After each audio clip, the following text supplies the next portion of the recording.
Your time.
Good, totally terrific, Twisted Titty Turkey Taco Token Tunes Tuesday morning, everybody. How is everybody's morning going so far?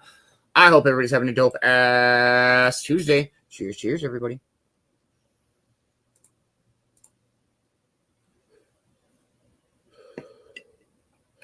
Good morning, Nikki. How are you? I hope you are having a wonderful Tuesday morning. Good morning, Boxman. How are you? I hope you are having a wonderful morning. Good morning, Deb. How are you? I hope you are having a wonderful morning. Good morning, Ma. How are you, dear? I hope you are having a wonderful Tuesday morning.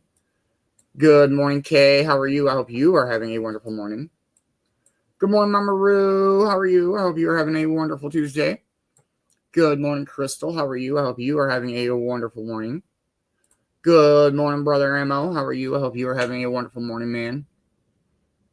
Good morning, Bree. How are you? I hope you are having a wonderful morning. Good morning, DJ Ash. How are you, dear? I hope you are having a wonderful Tuesday morning.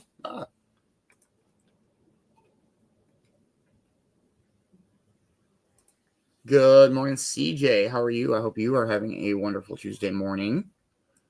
Good morning, Brother Copsy. How are you, man? I hope you're having a wonderful morning.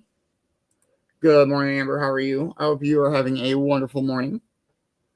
Good morning, Double Dice Brad. How are you, brother? I hope you are having a wonderful morning.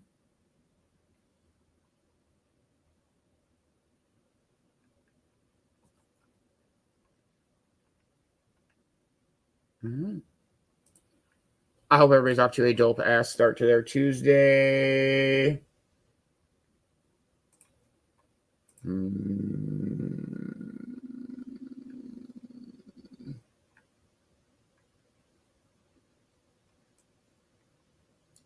I'm excited for Tuesday today. It's Timeline Tuesday. It's Token Tunes Tuesday. It's fucking Tuesday. Whatever that means, it's a good thing.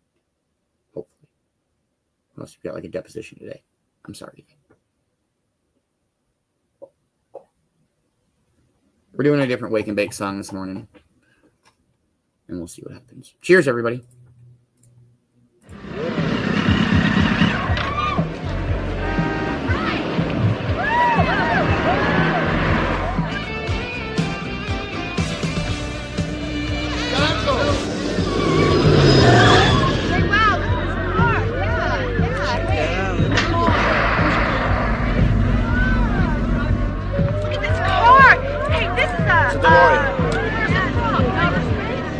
Guys, that $5 shows, man.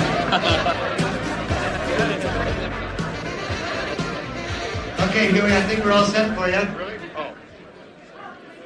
Okay, this is it. We're back. We're back. I told you we'd be back, right? Hey, wow, look at the stereo.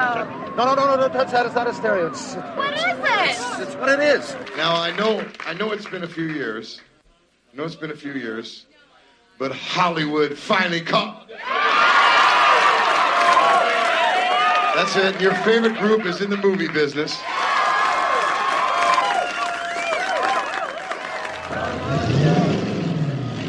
What's going on in there? Music. What kind of music? It's Huey. Rock and roll.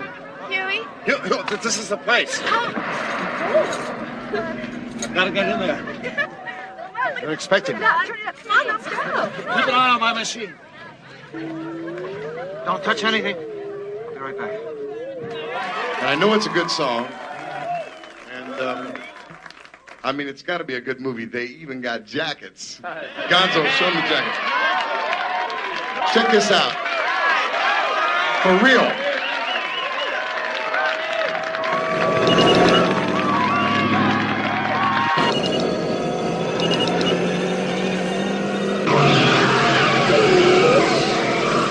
The moment you've been waiting for. From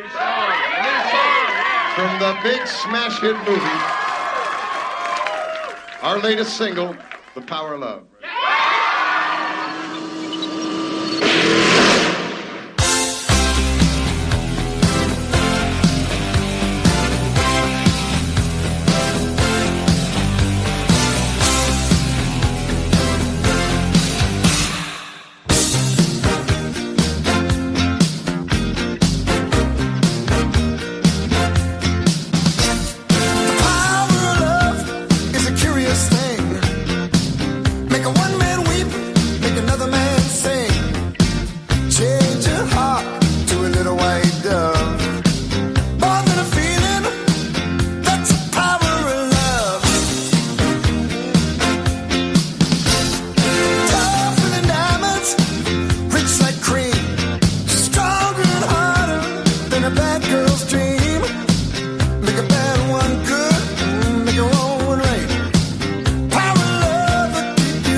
fucking music videos. Let's go. That's such a great song. We are 3 minutes out. Good morning, Mom. How are you? Hope you're having a wonderful Tuesday morning. We're just hanging out, listening to some tunes. Jeez, listening to some tunes. 2 minutes out from 4:20. We got this day in history coming up here after 4:20. We'll have our Timeline Tuesday segment, 1982. Let's go. Morning speaker this morning. Guardians of Unity this afternoon. Don't miss out. And fucking Token Tunes tonight. Let's go. It's going to be a dope-ass Tuesday.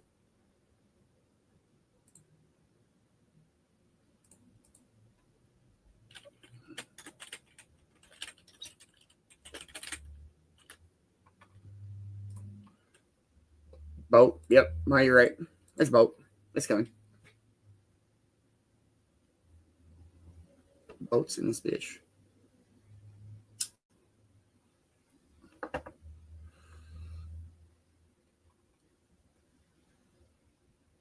Not as lifted as I'm about to be. Wah-ha-ha! After 4:20. You know what I mean?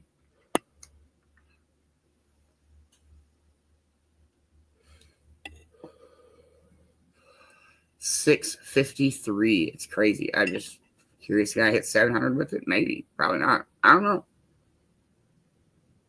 Yes.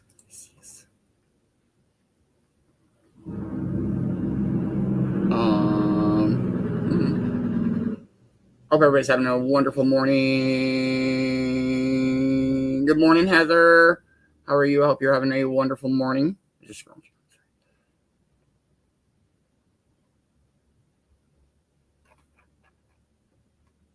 Good morning, Brittany. How are you? I hope you're having a wonderful morning.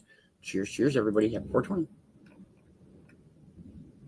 Smoke weed every day.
Cheers, cheers, cheers, everybody. Hope everybody's having a wonderful morning. Does anybody have anything cool going on today? Got some few things to finish up, I feel like, and then that was my fault, not yours. It's okay. That one hurt.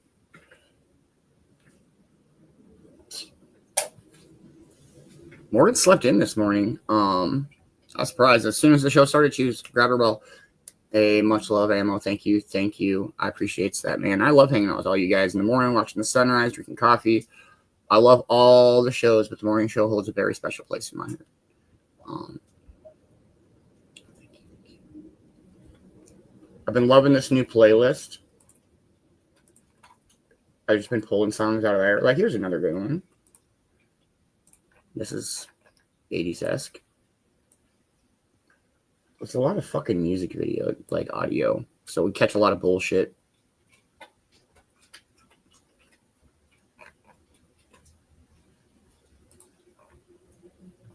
I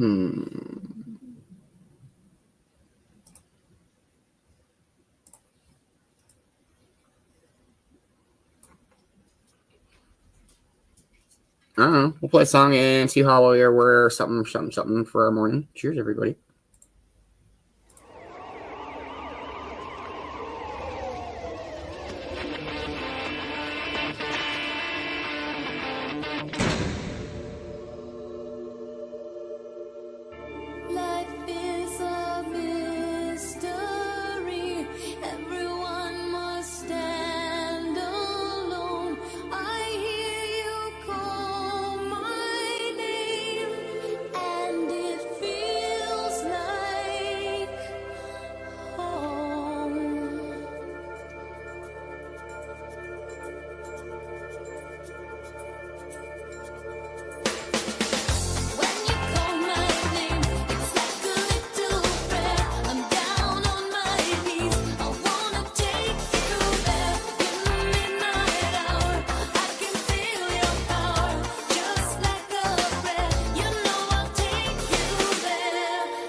Good morning, Cornbread.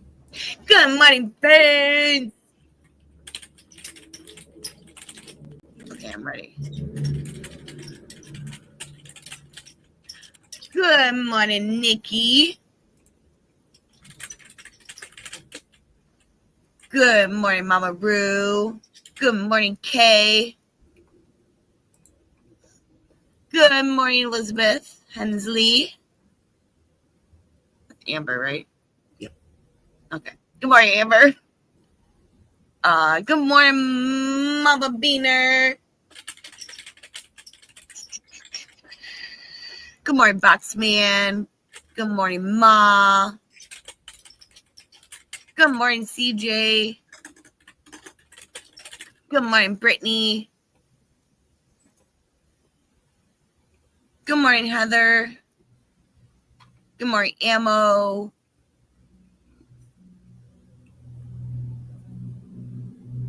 Good morning, Deb. I think I got it. Good morning, Cornbread. How's your morning going so far? These puppies are keeping me on my toes. But good. That's good. Yeah, they are definitely getting to that age.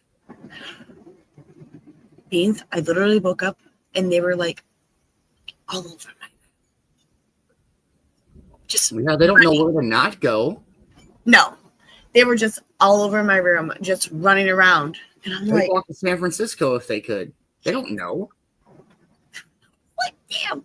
These guys can move pretty quick. Yeah, little leggies move fast. Yes. It's so adorable though. Yeah. More than that, it's been a good morning. How is your morning? Good. I've been throwing back a lot of tunes. Oh, that was a good song. Love Madonna. Been listening to some Peter Gabriel. Yeah. Huey Lewis. We got Timeline Tuesday coming up today. We got the Saint History coming up today. I don't know. I went to go grab Morgan's ball. Well, like, she had it in her mouth. So, like, I didn't know. Sometimes she'll let me take it. Other times she won't. And she didn't. And my finger slipped and caught one of her teethies.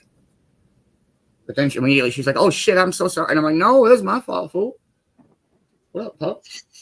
What up, Ash? You I hope all of you amazing people that are in the comments are having a great morning.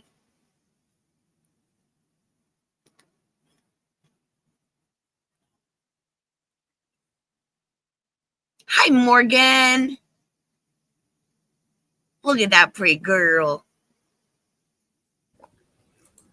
Just a good morning, everybody. Good morning, Morgan. Hi.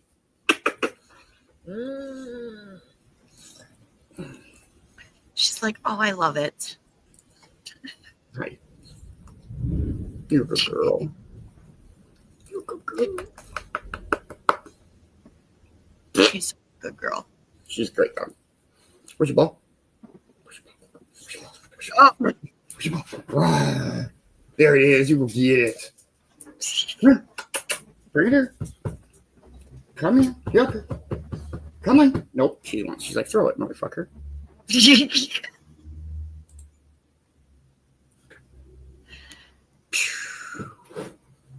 She's so silly. She's super playful this morning. Yeah, she's I don't know, like normally she gets up like when I get up sometimes, I guess I shouldn't say normally. And she did not this morning. She super slept in this morning.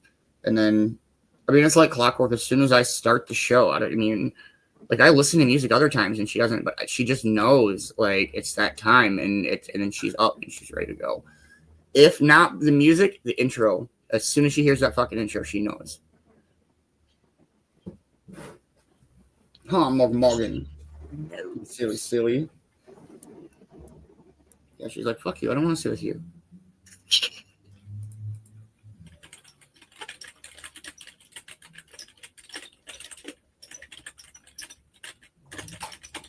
All right, don't throw things in the already this morning, please. I know. You're so totally over it. I get it. All right, we'll play a song and dive into our This Day in History for July 8th, y'all. Let's fucking go. Cheers, everybody.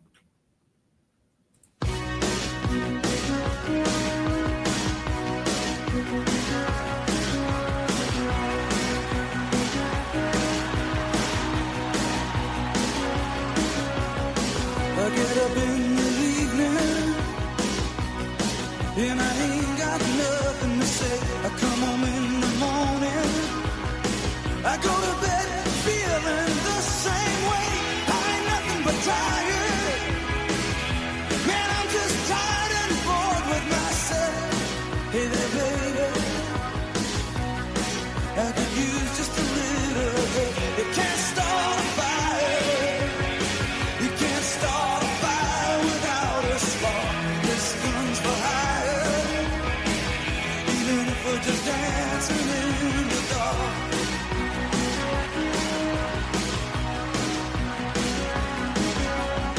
Messages keep getting clearer. Radio's on and I'm moving around the place. I check my look in the mirror. Wanna change my clothes, my hair, my face, and I ain't getting nowhere. I'm just living in a dump like this. There's something happening somewhere. Baby, I just know this. You can't start a fire. You can't start a fire without a spark. This gun's for hire. Even if we're just dancing in the dark.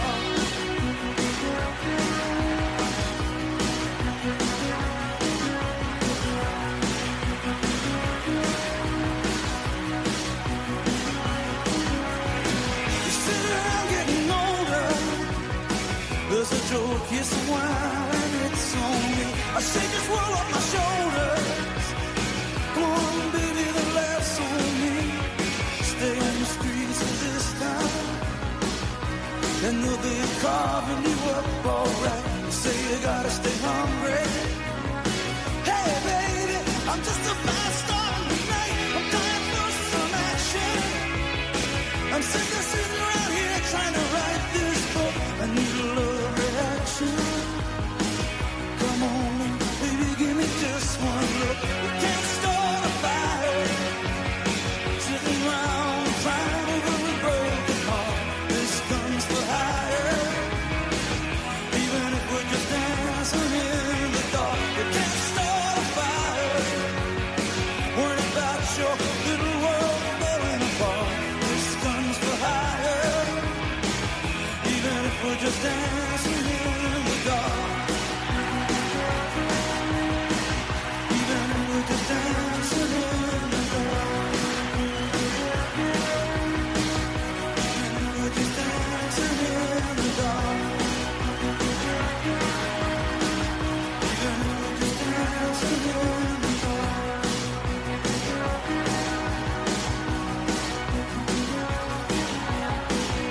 Hey, baby.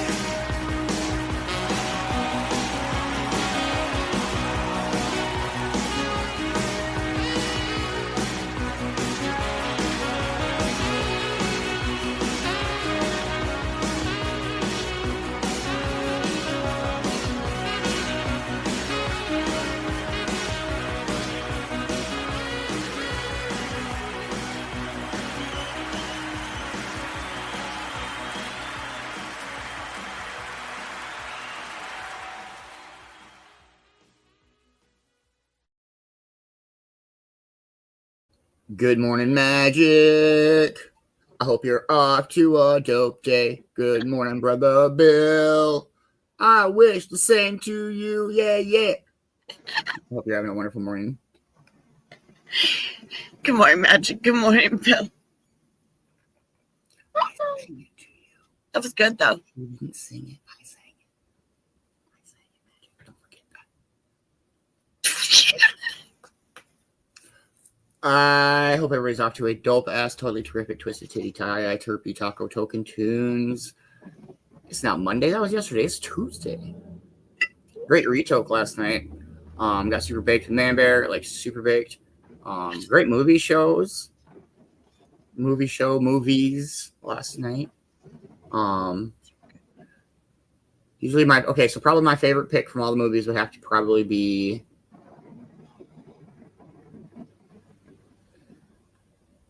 Empire Records or Breakfast Club. Yes, over Goonies. I'm sorry. Fucking whatever, Magic. It's the first time he sees me. He's already like, rawr. Because I even fucking said that. But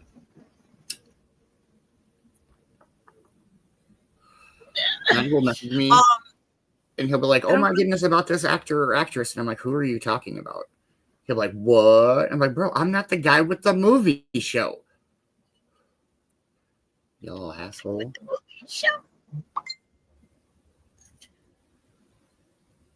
Yeah, what did you say it wasn't called yesterday, Magic? Beanz' Boombastic something bamboozle something or another, you motherfucker. That was fucking great. All right. I hope everybody's off to a wonderful morning. I just enjoy giving Magic shit. He deserves it. All right, let's stay in history with the one and only Vicki Bowers, y'all. Let's fucking go.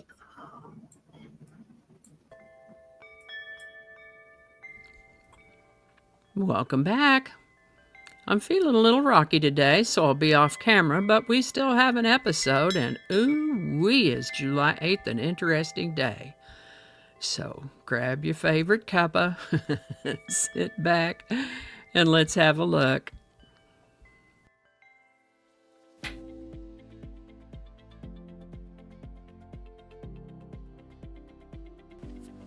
Hi there, and welcome to this day in history for July 8th. July 8th is the 189th day of the year in the Gregorian calendar, 190th in leap years, with 176 days remaining to the end of the year. Today's word is discombobulated. This is a word I've heard most of my life. It appeared in the dictionary as a verb, discombobulate, but I don't think I've ever heard it used exactly that way, but always as discombobulated. So here's the rundown. The word discombobulated is an adjective, and it's a fun, slightly whimsical word that means confused, disoriented, or thrown off balance. Whether mentally, emotionally, or situationally, confused and out of sorts, upset, or disconcerted. Example sentences could include, after taking a red-eye flight and missing breakfast, she felt completely discombobulated during the morning meeting. Or, the toddler was discombobulated after waking from a nap in an unfamiliar place. Or, the sudden change in plans left everyone feeling a little discombobulated. We first see the word discombobulated in the early 1800s in American English. Is generally believed to be a humorous mock Latin invention, a playful twist on the word discompose or confound, possibly influenced by longer, more elaborate Latin-sounding words. Its odd sound likely contributed to its popularity in light or comedic usage. Indeed, we usually see discombobulated used in informal and humorous ways, often in a lighthearted or exaggerated way, not usually in technical or serious contexts. Discombobulated. Today's word discombobulated was suggested by Jeremy Boehm over on Facebook. Thanks, Jeremy. And if you have a word you'd like to suggest for the Word of the Day segment, drop it in the comments. And with that, this is the birthday of Italian Baroque painter Artemisia Gentileschi, born July 8th, 1593. It's unusual to find a female creative, especially from this time period, but her dad was a painter, and so she had early exposure to making art. As I understand it, her mother died when she was about 12, and she began to show more interest in her father's career path of painting. Her father followed the style of Caravaggio, whose work employs dramatic use of lighting, and, like father, like daughter. Artemisia painted that way too. Her earliest surviving work is a painting called Susanna and the Elders, which was done when she was 17. She was an amazing artist, lived an interesting life. The exact date of her death is unclear, but it was most likely the mid-1650s, which would have her living into her early 60s. Artemisia Gentileschi. On July 8, 1663, Charles II of England granted John Clark a royal charter to Rhode Island. In those days, a royal charter was fairly necessary if you wanted to settle an area. This is the birthday of American chemist and pharmacist John Pemberton, born July 8, 1831. He's the inventor of a temperance drink that he intended to sell as a patent medicine. Initially, he was aiming for a morphine-free alternative painkiller and came up with Coca-Cola. Unfortunately, his failing health and looming bankruptcy prompted Mr. Pemberton to sell most of his rights to Coca-Cola, initially to his business partners. He really felt, and correctly so, that his formula would someday be a national drink, and he really tried to retain some rights to leave to his son. His son decided he'd rather have the money, though, and sold his interest to fellow Atlanta pharmacist Asa Griggs Candler for $300, which would be approximately equivalent to about $10,295 in 2025. John Pemberton died in 1888 at the age of 57. This is the birthday of Swiss-American psychiatrist Elizabeth Kubler-Ross, born July 8, 1926. She's best known for her book on death and dying, where she explains a concept for the 5 stages of grief, which are denial, anger, bargaining, depression, and acceptance. And by the way, I have something to say about acceptance, and that is that acceptance doesn't mean you have to like a thing. It just means that's the way it is. That's just the way it is. You don't have to like it, endorse it, encourage it, or wish it to be so. That is just the way it is. That's what acceptance means to me, anyway. Hard one to get to. Elizabeth Kubler-Ross passed in 2004 at the age of 78. Ooh, it's that time of year. On July 8, 1947, reports were broadcast that a UFO had crash-landed in Roswell, New Mexico, in what came to be known as the Roswell Incident. This is the birthday of American singer-songwriter Toby Keith Covell, born July 8, 1961, in Clinton, Oklahoma. The family moved to Arkansas when he was very young and lived there for a while. His grandmother had a supper club in Fort Smith, and Toby was interested in the musicians that came to play there. He got his first guitar when he was 8 years old. The family then moved to Moore, Oklahoma. After high school, he worked in the oil fields and actually planned on becoming a petroleum engineer. He formed a band during that time, and after the oil business took a sharp decline in the early 80s, he played semi-pro football and kept playing with his band. Eventually, he was discovered and signed to a recording contract. I counted 19 studio albums, 6 compilation albums, 2 Christmas albums, and some 20 or so #1 singles. He founded some cancer charities beginning in the early 2000s and the Toby Keith and Friends Golf Classic, which has raised millions for these causes. He was diagnosed with stomach cancer at the end of 2021 and passed in 2024 at the age of 62. May he rest in peace, Toby Keith. When Toby Keith passed, I saw mentions all over social media of Red's Solo Cups. So let's talk about the song Red Solo Cup. It was written by Brett Warren, Brad Warren, Brett Beavers, and Jim Beavers, and released by Toby Keith in October of 2011 on Keith's 15th studio album, Clancy's Tavern. It's the only song on that album that Toby Keith did not write or co-write. It's a novelty song, a comedy song, and has been called the second worst song of the 2010s. Toby Keith himself said it was the stupidest song he ever heard in his life, but also freaking awesome. It's a fun one, singing the praises of the Solo Cup Company's red style of plastic cups and their common usage at parties and other occasions. The songwriters set about to write a song that would make us all laugh and smile, and I'd say they accomplished that. The video for Red Solo Cup got over 600,000 views on YouTube before the album was released. That was probably the one referred to as the unedited version. That's a little bit naughty. There's also a, quote, clean version, end quote, that's a little more family-friendly. Either way, it's a cheerful, entertaining song. Red Solo Cup by Toby Keith. Links in the description. How about that? All things considered, I thought a quote from Toby Keith might be fun too. There are many of them.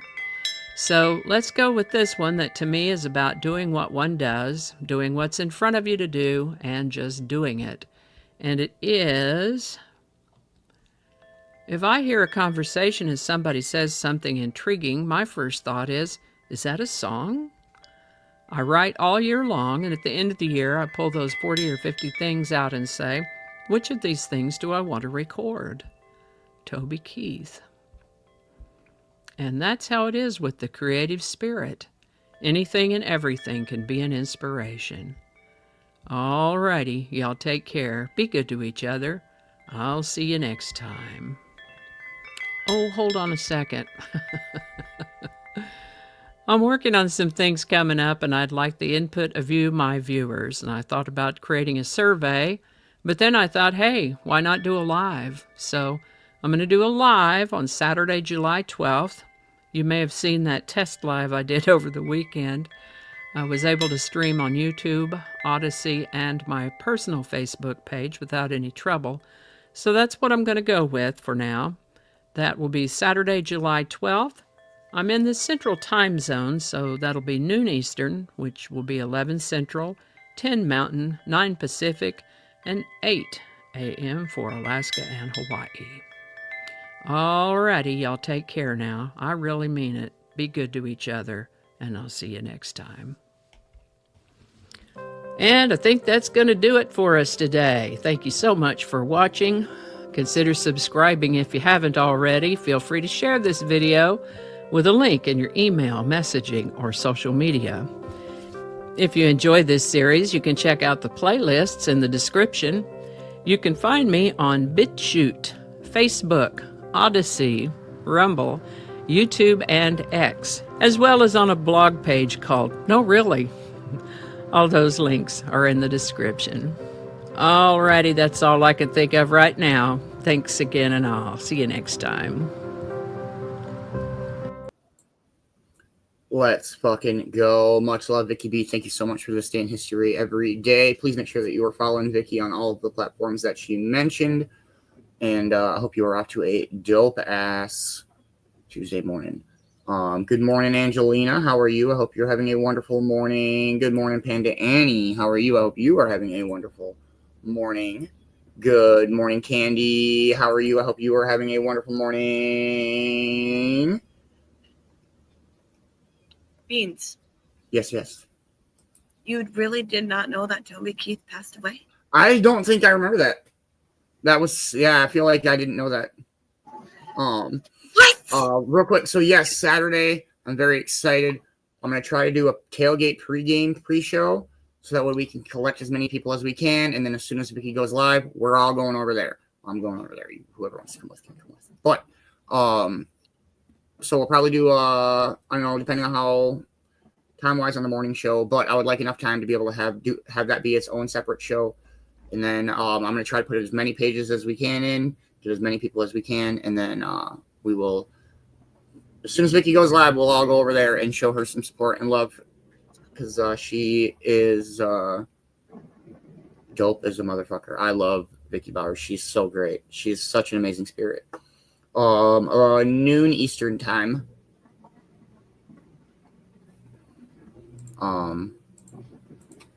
Yeah, dude, as soon as I heard Discombot, I was like, oh my goodness, she's doing Boxman's work. That's so awesome. That made my day a little bit.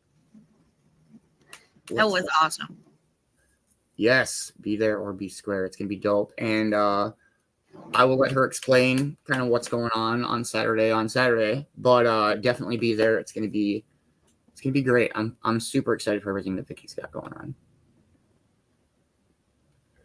on. All right. Wrong button. Song of the day. I'm so sorry. I Here we go. Cheers, everybody. He's got so many good songs. Yes, he does. And there's this one. And then there's this one. I'm just kidding. I'm so sorry. I get it. I do. I understand the song and why. Cheers, everybody.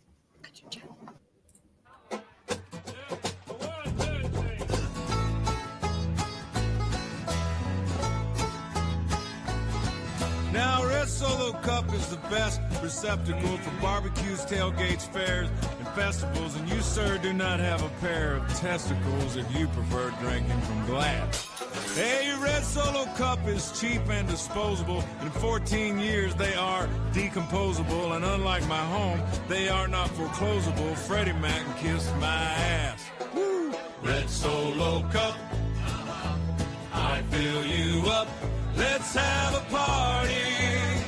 Let's have a party. I love you, Red Solo Cup. I lift you up. Proceed to party. Proceed to party.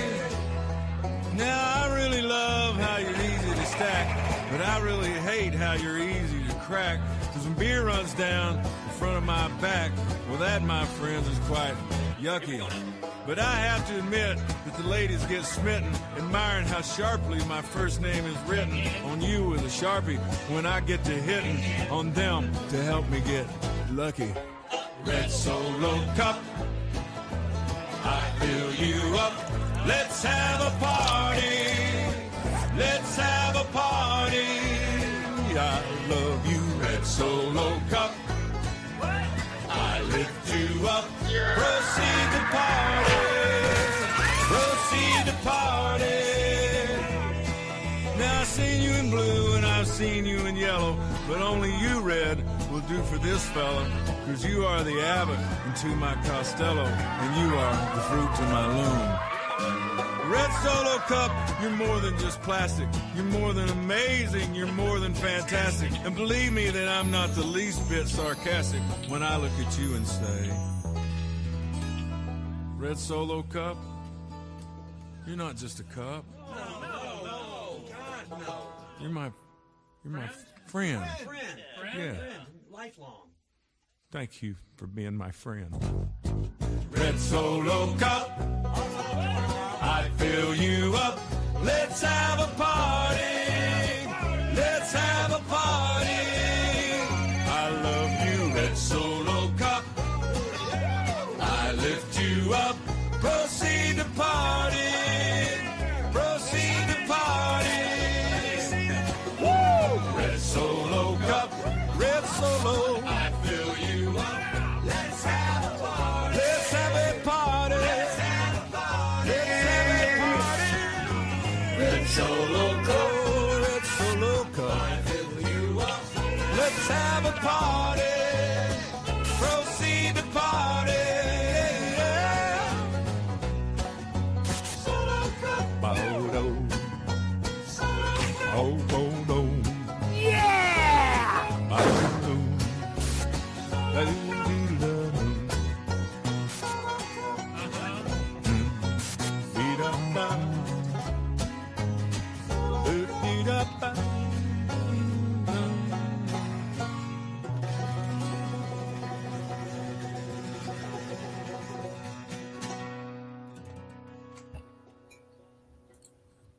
All right. Well, that's over. I love Toby Keith. He has such great music. There's so many good songs, but I am not particularly a fan of that song. But it's okay. I get it. It's not a bad song. Like I didn't mind it like when I first heard it, but then when it was on repeat, That's what killed it for me on the damn radio. yes, Or like you couldn't go to a bar without somebody putting it on the fucking jukebox. yeah, Couldn't go to a party without somebody being like, "This is my song," while falling Yeah. over themselves. yeah. Sorry, high school and like teenage, my 20s ruined it.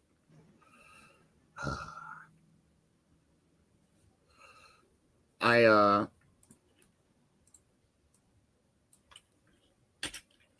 got a banger loaded up still for our throwback tune. What up, Cheryl? Good morning, Cheryl. Hope you're having a wonderful Tuesday morning.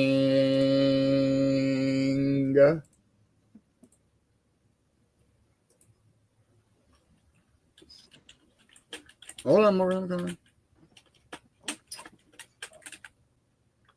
All right, we have our Timeline Tuesday segment coming up.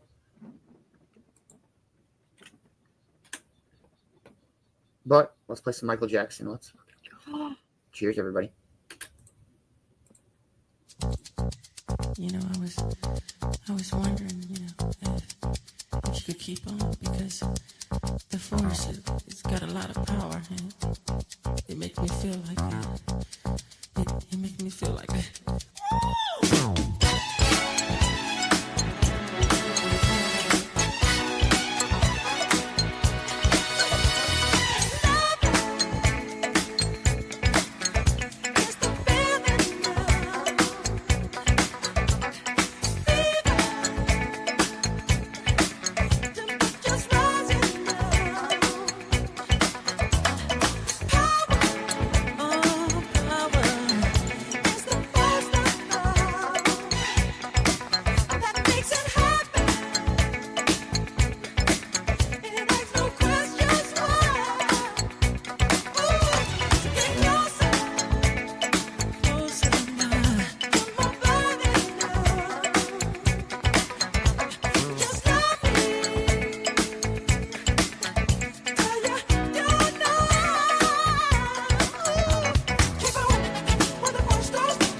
Let's fucking go. Let's go. Oh, wrong button. There we go. All right, everybody. It is 1982 today. Not actually, 2025 in case anybody did. But our Time on Tuesday segment, 1982. Let's fucking go.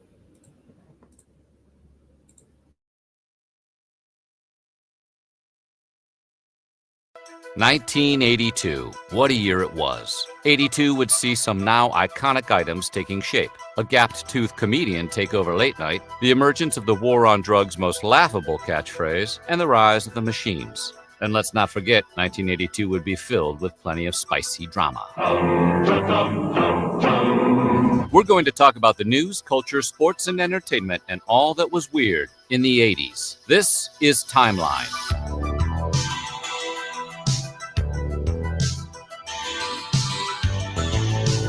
Today, we're moving on to 1982.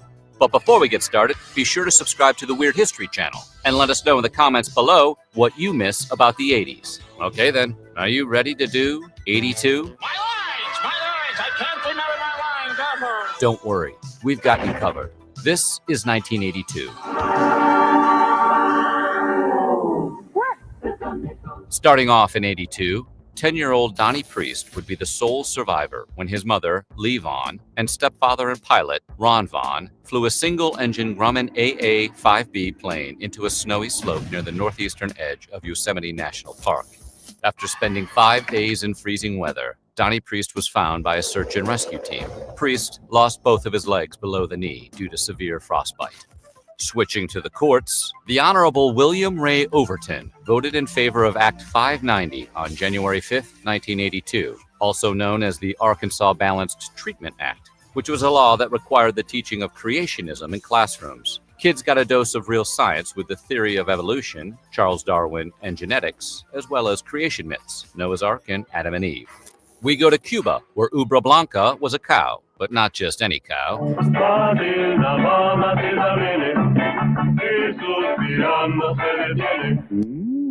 Spanish for white udder, Ubra Blanca was known for the enormous amount of milk she produced every day. In Cuba, on January 5, 1982, Ubra Blanca produced 110 liters of milk. That's 29 gallons to us Americans. This really impressed Fidel Castro. He often referred to Ubra Blanca's prodigious output in speeches as evidence of communism's superior breeding skills. 3rd and 3. We'll see a pick of some kind on the right side, possibly. Montana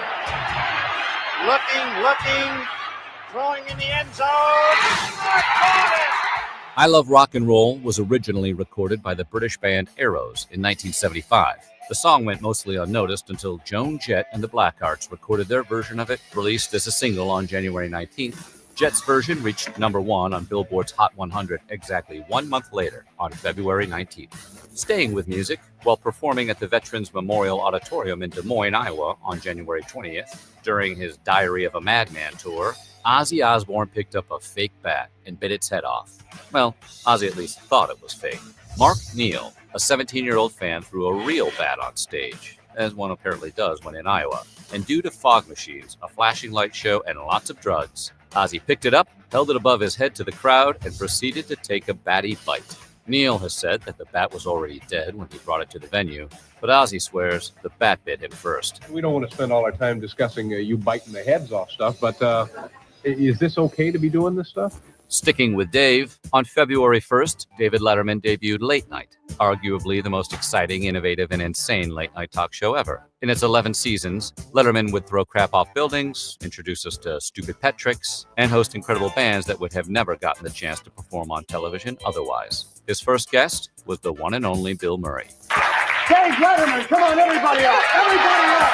Everybody up! Released on September 13th, 1981, it took the Jay Giles Band's Centerfold over 4 months to hit #1 on the U.S. Billboard Hot 100. But when it did, it stayed there for 6 weeks. Staying on the music theme, by the mid-'70s, jazz legend Thelonious Monk had disappeared from the scene he influenced so greatly with his unique improvisational style.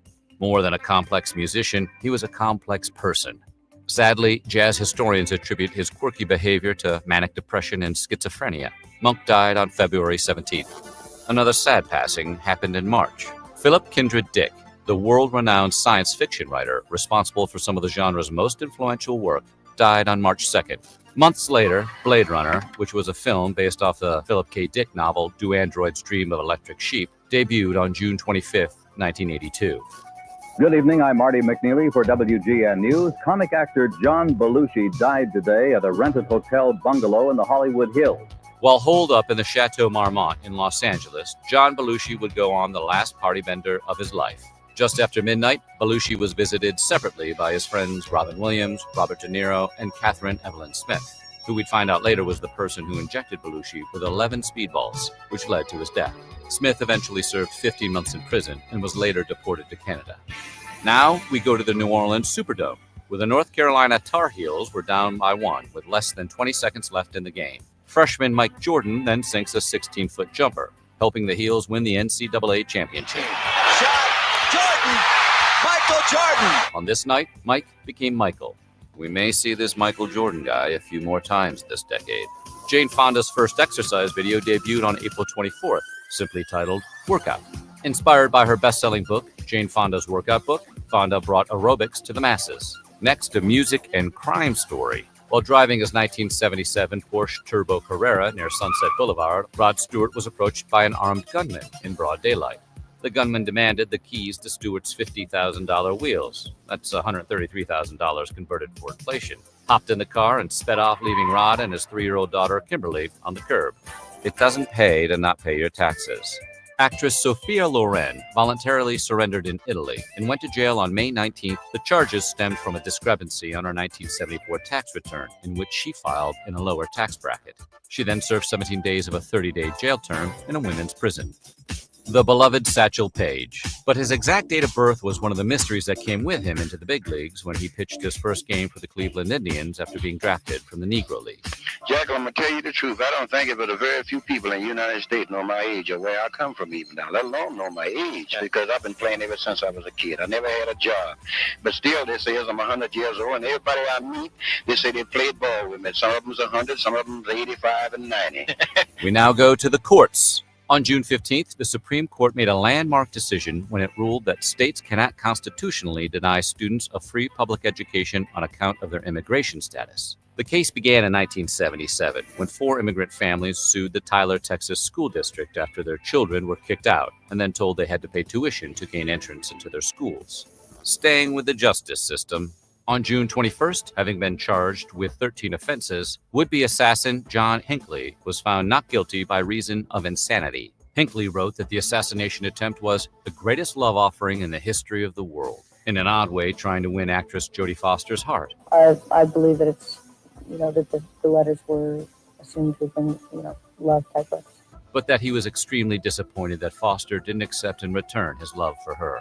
During the early 80s, the Soviets were trying to develop a pipeline that would carry natural gas across Siberia. Unfortunately, the Soviets lacked the computer software to manage the pumps, valves, turbines, and storage facilities that a pipeline of this scale would require. The United States had the software, but there was no way in hell Uncle Sam was going to sell the secret sauce to their Cold War foes. So when the CIA found out that the Soviets had been stealing classified government documents for years, they thought it would be the perfect opportunity to add a Trojan horse to their coveted pipeline software.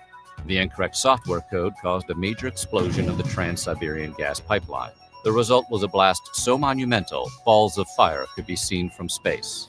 Speaking of space, E.T. fell from the sky and into our hearts on June 11th. By the end of its theatrical run, it had grossed $359 million in North America and $619 million worldwide. At E.T.'s peak, Spielberg was earning $500,000 a day from his back-end stake.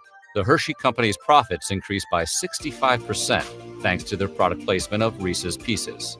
Besides E.T., another alien movie fell from the sky. For 100,000 years, it was buried in the snow and ice. Now it has found a place to live.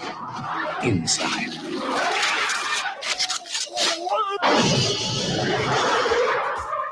Next, some baseball news. Cal Ripken Jr. started as shortstop for the Baltimore Orioles on July 1st, 1982. Cal Jr. would go on to play in 2,632 consecutive games, finally ending his streak on September 20th, 1998.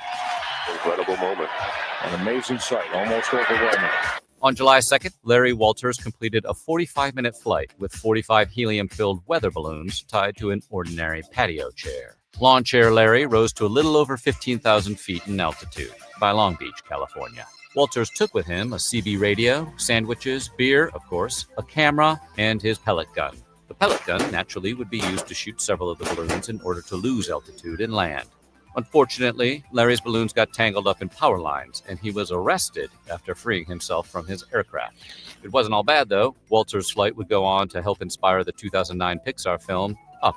Staying with the movies, tragedy struck the set of Twilight Zone, the movie, when a stunt helicopter crashed, killing actor Vic Morrow and 2 child actors, Micah Din Lee and Renee Shin-Yi Shen, both hired illegally.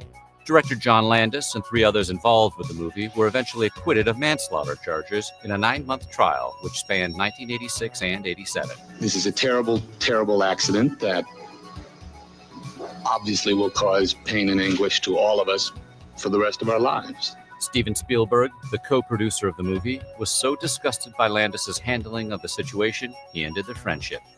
A moment for video game nostalgia. Atari was the leader in home video game consoles for 5 or so years. But on August 1st, ColecoVision debuted. Because your vision is our vision. ColecoVision. The ColecoVision console offered a better user experience, with graphics and gameplay that was closer in comparison to the game systems one would find at a video game arcade. Unfortunately, ColecoVision was discontinued in 1985 when Coleco withdrew from the video game market. On August 27th, Rickey Henderson broke Lou Brock's Major League single-season record by stealing his 130th base in the 3rd inning against the Milwaukee Brewers, where he'd go on to steal 3 more that game. The first commercial compact disc was produced on August 17th. The artist? The classical composer Claudio Arrau, a Chilean pianist best known for his interpretations of 20th century composers. The album? Arrau's 1979 recording of Chopin waltzes. We turn to some true crime. While delivering newspapers between 6 a.m. and 7 a.m. on September 5th in Des Moines, Iowa, 12-year-old Johnny Gosch disappeared without a trace, but was presumed to be kidnapped. 2 years later, Gosch, along with another missing boy, Eugene Martin, became the children to be featured on the National Child Safety Council's new Missing Children Milk Carton program in the United States. We go to Monaco. On September 13th, Princess Grace Kelly was driving back to Monaco from her country home in Roquegel when she lost control of her 1971 Rover P6 3500, driving off the steep, winding road. Kelly was taken to the Monaco hospital with injuries to the brain, thorax, and a fractured femur. Doctors surmised that she had suffered a minor stroke while driving. Princess Grace died the following night. A first for pop culture journalism. Although USA Today was first distributed to the Baltimore and Washington, D.C. metropolitan areas on its launch date of September 5, 1982. Scott Fahlman, a computer scientist and professor emeritus at Carnegie Mellon University, used to be part of a primitive online message board with his computer science community. Yes, there were online message boards in 1982, and they were used by Fahlman and his colleagues. The problem? Hey, good morning, Brother Scott. How are you? I hope you are having a wonderful Tuesday morning. We're just hanging out, getting high, listening to our Timeline Tuesday segment, 1982 this morning. Let's fucking go. I hope everybody's having a dope morning.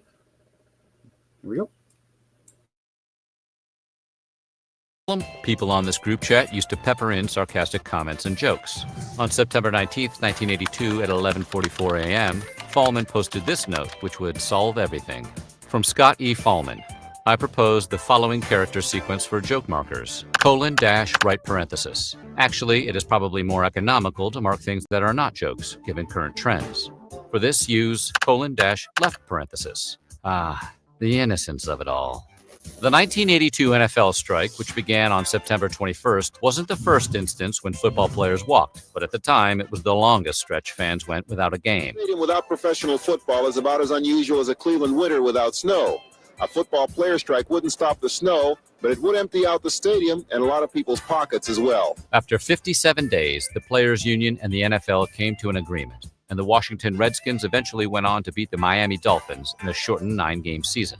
September of 1982 brought some NBC classics. The precious hours spent in the familiar abode with loved ones playing a heartwarming game such as this are what make memories that one can treasure for all eternity. When did all that occur to you? As I was coming down the stairs. All right. Might as well put on some music. All these weird gadgets, you'd think they'd give you a radio. What would you like to hear? What the hell was that? Staying with TV, On September 24th, 1982, Coy and Vance Duke made their debut on the Dukes of Hazzard after the cousins Bo and Luke left Hazzard County to fulfill a lifelong dream of racing on the NASCAR circuit. Well, that's how the show explained it.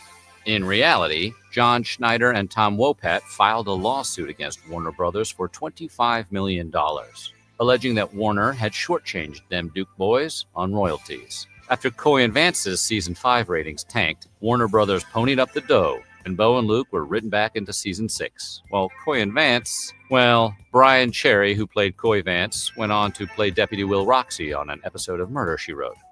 That's cool. We find ourselves in an unsolved crime story.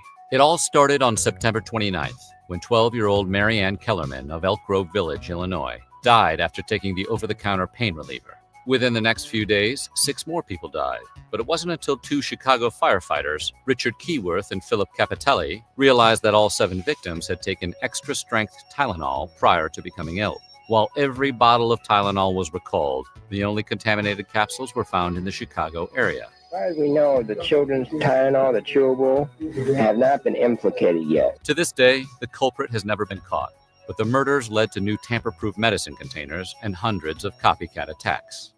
If we go to the parking lot of Tony Roma's in Las Vegas, it was a normal day for Frank Lefty Rosenthal. After getting into his Cadillac Eldorado, Rosenthal noticed flames flickering out of his caddy's dashboard defroster vent. And the next thing he knew, Lefty was rolling around in the parking lot trying to snuff out his suit, which was on fire. Seconds later, Lefty's car blew up. In 1995, Martin Scorsese opened his masterpiece Casino around the assassination attempt. He could have had the food and beverage job, you know. Afternoon, everybody. Hey, Normie, what would you like? I don't know, you got anything pale and cold? Yeah, but it's Diane's day off. Co-founded by former U.S. First Lady Betty Ford, the first Betty Ford Clinic opened on October 4th in Rancho Mirage, California, about 10 miles northwest of Palm Springs. Ford came up with the idea after her own battle with alcohol dependence and diazepam addiction. 10 days later, on October 14th, President Ronald Reagan took a different approach to drugs. He declared a war on them. Later in October, when a 4th grader at Longfellow Elementary School in Oakland, California, asked the First Lady Nancy Reagan what to do if approached by someone offering drugs, Nancy said, Just say no. Just say no to drugs didn't really have an effect on John DeLorean, who was arrested on October 19th by the U.S. government.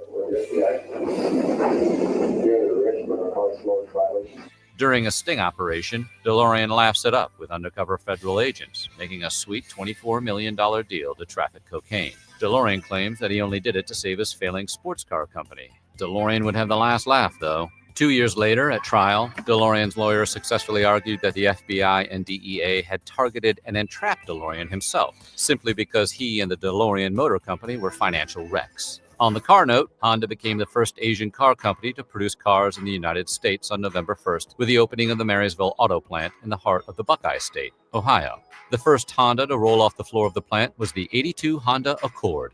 And by the way, Marysville, Ohio, Mad River, just wonderful skiing there. To the world of sports. We go to Caesar's Palace in Las Vegas on November 13th. Did Facebook just kill the live?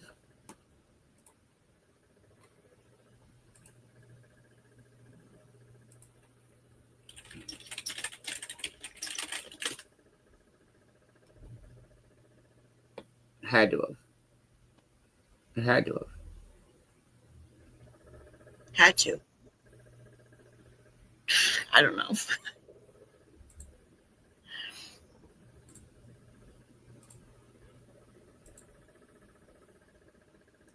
That was good.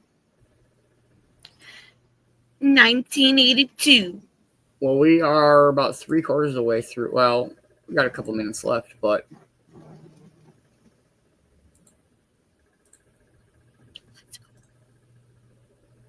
oh, what the fuck?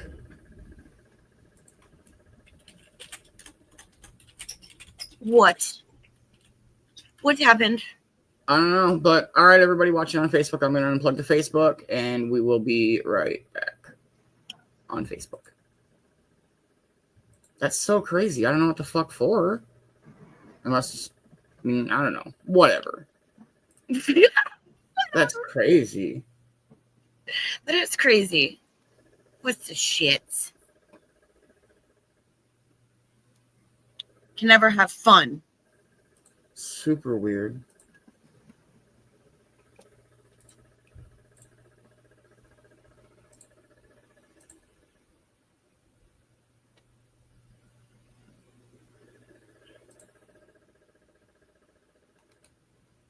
Yeah, they definitely dinged something. I don't know what, though, besides, like, maybe the music earlier, but that's so long ago.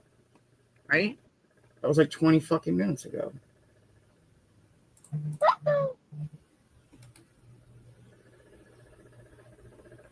Well, yeah, it definitely says your video is blocked and can't be viewed in 9 locations, but it won't tell me why.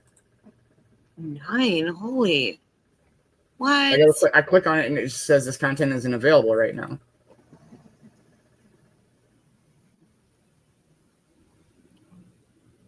What the fudge? All right, well.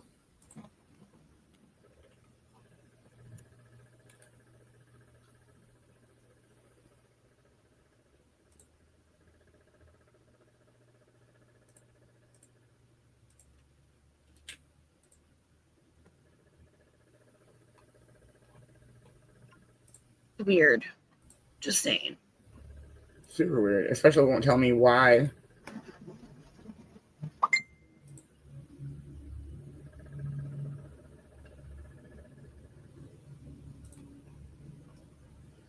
What the fridge?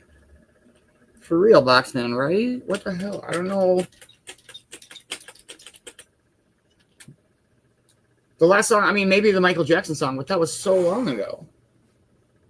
That was like 20 minutes ago, almost. Yeah. Unless it took that long for the AI to scrape through songs and find it and ding it. Right. That's weird.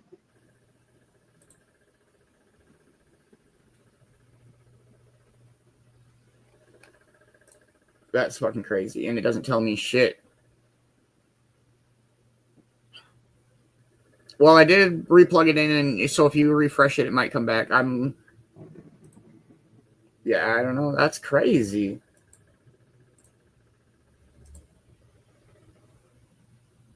I didn't think we did anything wrong.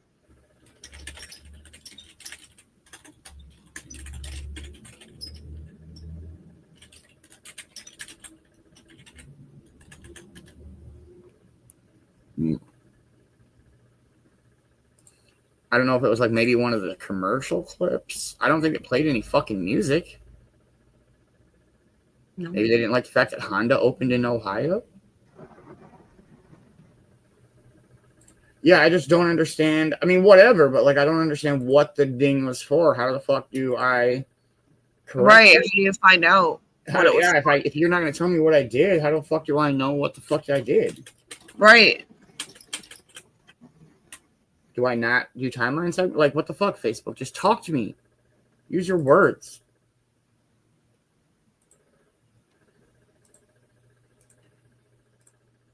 That is super interesting, though. I highly doubt it was you, Bill. Yeah. It was definitely... So last night when they did the same thing with the retoke, as soon as we ended the retoke, they released all the claims in the video. Are you serious? Yeah. Because last night, it was like right at the end of the retoke, and we played one of the songs again, and they fucking took the live. Like, I got red error messages on StreamYard. They killed, like, Facebook killed the live. And so, oh, don't do that, Kay. Yeah, don't do that.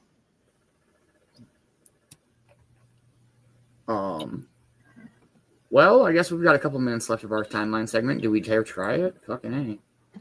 I don't know. 3 minutes left. All right. Let's see what happens. That's super weird. They've never done us for. Yeah, no, I said done. I don't care. For the timeline segment. No, they don't. I have no idea what we did wrong. What I did wrong. What Cornbread did wrong. I don't know. It's all my fault. No, it's not Thursday. Except it's not Thursday. It's fault on Tuesday. No, it's not Thursday. All right. Let's see what happens here. Hey, good morning, Gary. How are you, man? I hope you're having a wonderful morning. Welcome to the morning show, second edition. I don't know. 13th, where a 21-year-old Ray Boom Boom Mancini was set to defend his WBA lightweight title against the 23-year-old South Korean challenger, Duk-Koo Kim. After 14 brutal rounds, the ring referee called the fight on a TKO, and the victorious Mancini kept his title. Moments later, Kim collapsed and fell into a coma, having suffered a subdural hematoma. Kim died 4 days later. The impact was great. Mancini blamed himself for Kim's death and fell into a deep depression for years. 3 months after the fight, Kim's mother committed suicide. And on July 1st, 1983, the fight's referee, Richard Green, also ended his life. Coming back to music, Michael Jackson released Thriller on November 30th. At its peak, Thriller sold 1 million copies worldwide per week. And by the end of 1983, it became the best-selling album of all time, having sold 32 million copies. I also forgot to thank Quincy's wife, Peggy Jones. She was a great help on the ET album. You hate to see this happen. On December 6th, Maureen Martyr signed an agreement with Paramount Studios, which stated they had the rights to her life story for a cool $2,300. That's a little over $6,100 now. The thing is, Martyr was a construction worker by day and a stripper at night with the dream of one day becoming a professional dancer. When Flashdance debuted and earned a cool $201 million, with none of that cash going into Martyr's pocket. Christos Potamitos was the only guard on duty at the Century Armored Courier Corporation when the company was robbed of $11.4 million, the biggest cash theft in America at the time. It didn't take long for the prosecutors to figure out that Potamitos was the inside man, allowing Eddie Argatakos, his partner in crime, to tie him up to make it look like he was overpowered. Potamitos and Argatakos got 15 years, but the thing is, only $1 million was ever recovered. Prosecutors insisted that Potamitos and Argatakos hid the money before they were convicted, so they could retrieve it if they got caught. Liam Hemsworth, Emma Roberts, and Dwayne Johnson co-starred in Empire State, which was based on the heist. Did anyone actually see that movie? Here's an odd accolade. On December 26, Time magazine named the personal computer its Man of the Year, or in this case, Machine of the Year. Finally, one last sports story. After a sixth-place SEC finish in the '82 season, Paul William Bryant coached his final game at the Liberty Bowl on December 29, 1982, in a 21-15 victory over the University of Illinois. After the game, Bryant was asked what he planned to do now that he was retired. He replied, "Probably croak it a week." He wasn't far off. The beloved coach lived for one more month, dying on January 26, 1983. 1983 was just a few days off. It would be a year where we would see a ride in space, moonwalks, and lucky stars. But that is for next year. You're just going to have to wait a minute or two. So what do you think? What is your highlight of 1982? Let us know in the comments below, and while you're at it, check out some of these other only about the 1980s videos. 19. Hey, it works. Crazy.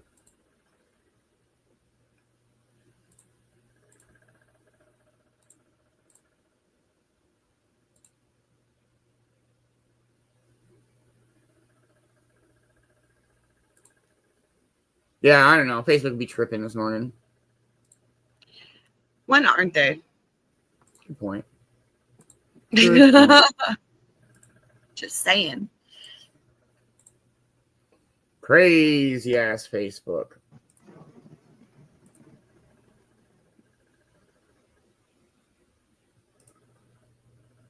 Oh, you're such a good mama.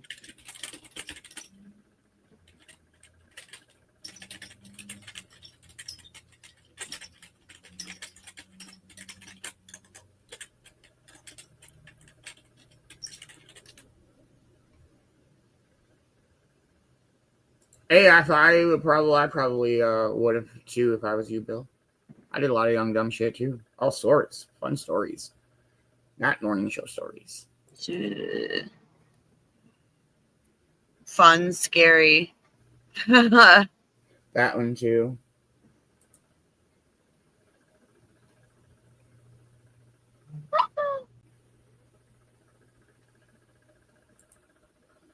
Oh man. We'll see what happens. It's such a good song. Don't judge me. Safe travels, Kay. Hey, much love, Kay. Have a wonderful day. We do have our morning speaker coming up. Yeah, we're just hanging out and listening to some music and get high. Cheers, cheers, everybody. Cheers.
Forget about it.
Let's fucking go. That's such a great song.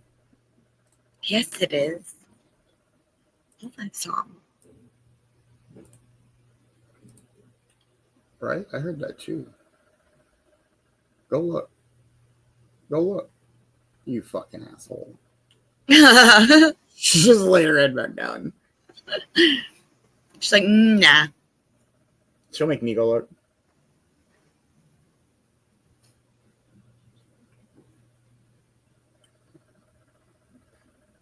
Ooh, where did that go? Where did that go?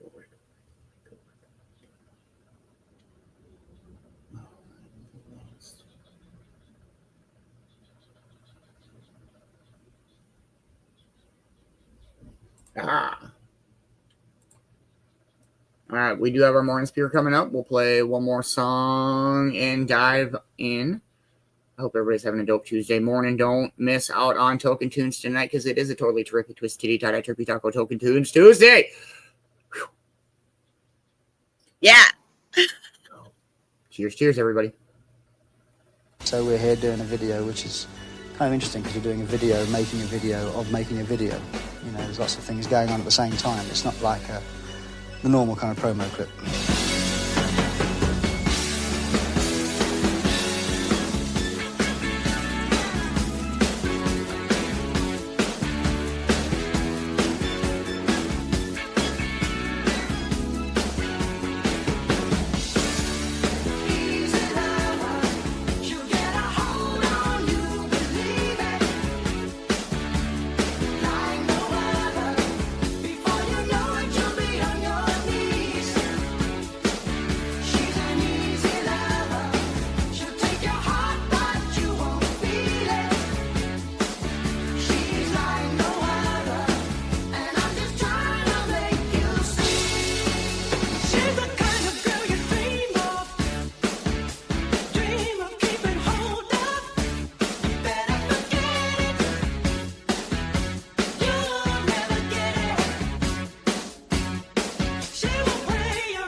Good, Phil. Wait, I'm trying to figure out how to...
Such a dope song.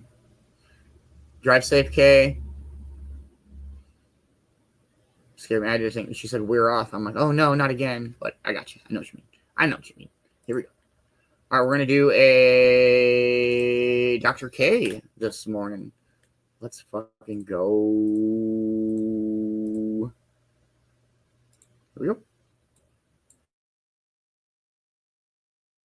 We brainwash, so the more we brainwash ourselves into our existing beliefs, including, by the way, oh my God, everything is so hard. Stress is so overwhelming. I have ADHD. ADHD cripples me in all of these 1,000 different ways. I'm so traumatized. I'm so triggered. Life is hard. Life is hard. Life is hard. These are the beliefs that we have, which then get reinforced.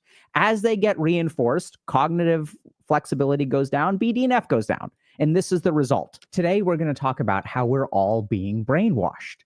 And you may wonder, brainwashed to believe what? Right? Because when we think about brainwashing, we think about maybe there's a government that is trying to use some kind of political propaganda to convince us of something, or there's a cult that is trying to isolate us from our family. But it turns out that we're all being brainwashed to believe what we already believe. We are essentially brainwashing ourselves with our own existing beliefs. And that may sound a little bit weird because you're saying, well, what's the problem in that? Isn't the harm from brainwash coming from people injecting particular beliefs into your head? And it turns out that no, that's not actually the main harm. It turns out that brainwashing in and of itself is very damaging psychologically. Now, you may wonder, damaging psychologically in what way? We have a society where depression is on the rise, social anxiety is on the rise, we have a loneliness epidemic, people are more triggered and traumatized than ever before, we're all more stressed out. Which of these things correlate with brainwashing? And it turns out that the answer is yes. They all correlate with brainwashing. So I got curious about this when I watched this particular TikTok. This is the most insane example of how everyone is experiencing completely different social medias at the exact same time.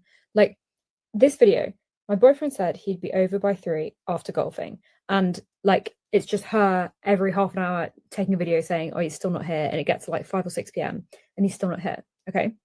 I opened the comments of this video and kind of as I expected, everyone was saying, oh, that's really rude. It's a disregard of her time. I don't like him. Did he communicate with you? If not, then that's a red flag. Okay, fair enough. You know, I send this video to my boyfriend who was sat next to me. And then I said to my boyfriend, lol, look at the comments. Bear in mind, these comments were coming up at the top of the list. So as soon as you open the comments, these are the ones that came up for me. Tell me fucking why my boyfriend opens the comments on his phone. Again, it's the first list of comments that come up.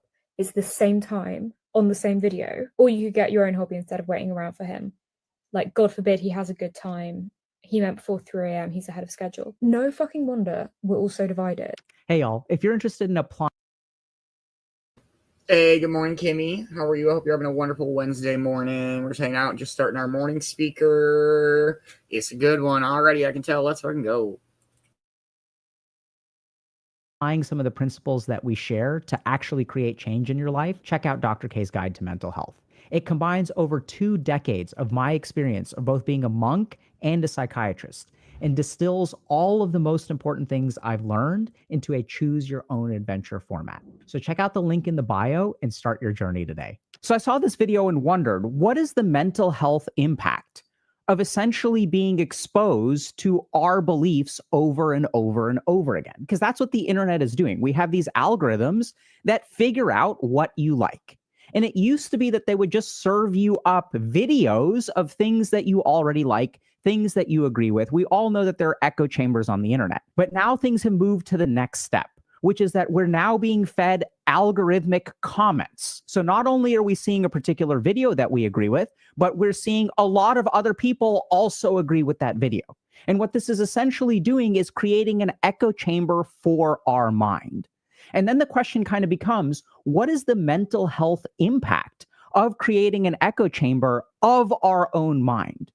Because this is essentially a form of brainwashing, right? So when we think about brainwashing, it is continual exposure to the same ideas over and over and over again until you get programmed. And we think about the problem with brainwashing being that, okay, some nefarious organization like a government or a cult is going to inject a particular set of beliefs into our mind. And so we think that the damage from brainwashing comes from this nefarious thing that is being implanted in our mind. But if we look at the science of it, it's actually way scarier than that. Brainwashing ourselves with our own beliefs is very psychologically damaging. And you may wonder, in what way is it psychologically damaging? Because in the world today, we're seeing rises in depression, we're seeing rises in anxiety, social anxiety, loneliness epidemic. People are having problems dating. People are less empathic. People are more stressed. People are more traumatized. So which of these correlates with brainwashing? All of them correlate with brainwashing. And this is what's super scary. So I want y'all to understand this. In order for our mind to be healthy, it requires a variety of inputs, okay? So if you just think about like your gut, right? What is my diet? What does my body need to be healthy? I can't just eat one thing over and over and over again. If I just eat one thing over and over and over again, I will get sick. And the same is true of our mind. It turns out that exposing our mind to a variety of stimuli is very important for mental health. But right now, what's going on in the internet is the exact opposite. We are just being fed the same stuff over and over and over again. So let's take a look at a couple of the papers that really explore this. So this is a paper from The Partisan Mind. Is extreme political partisanship related to cognitive inflexibility? And this paper is looking at a sample of over 700 US citizens, and partisan extremity was related to lower levels of cognitive flexibility regardless of political orientation.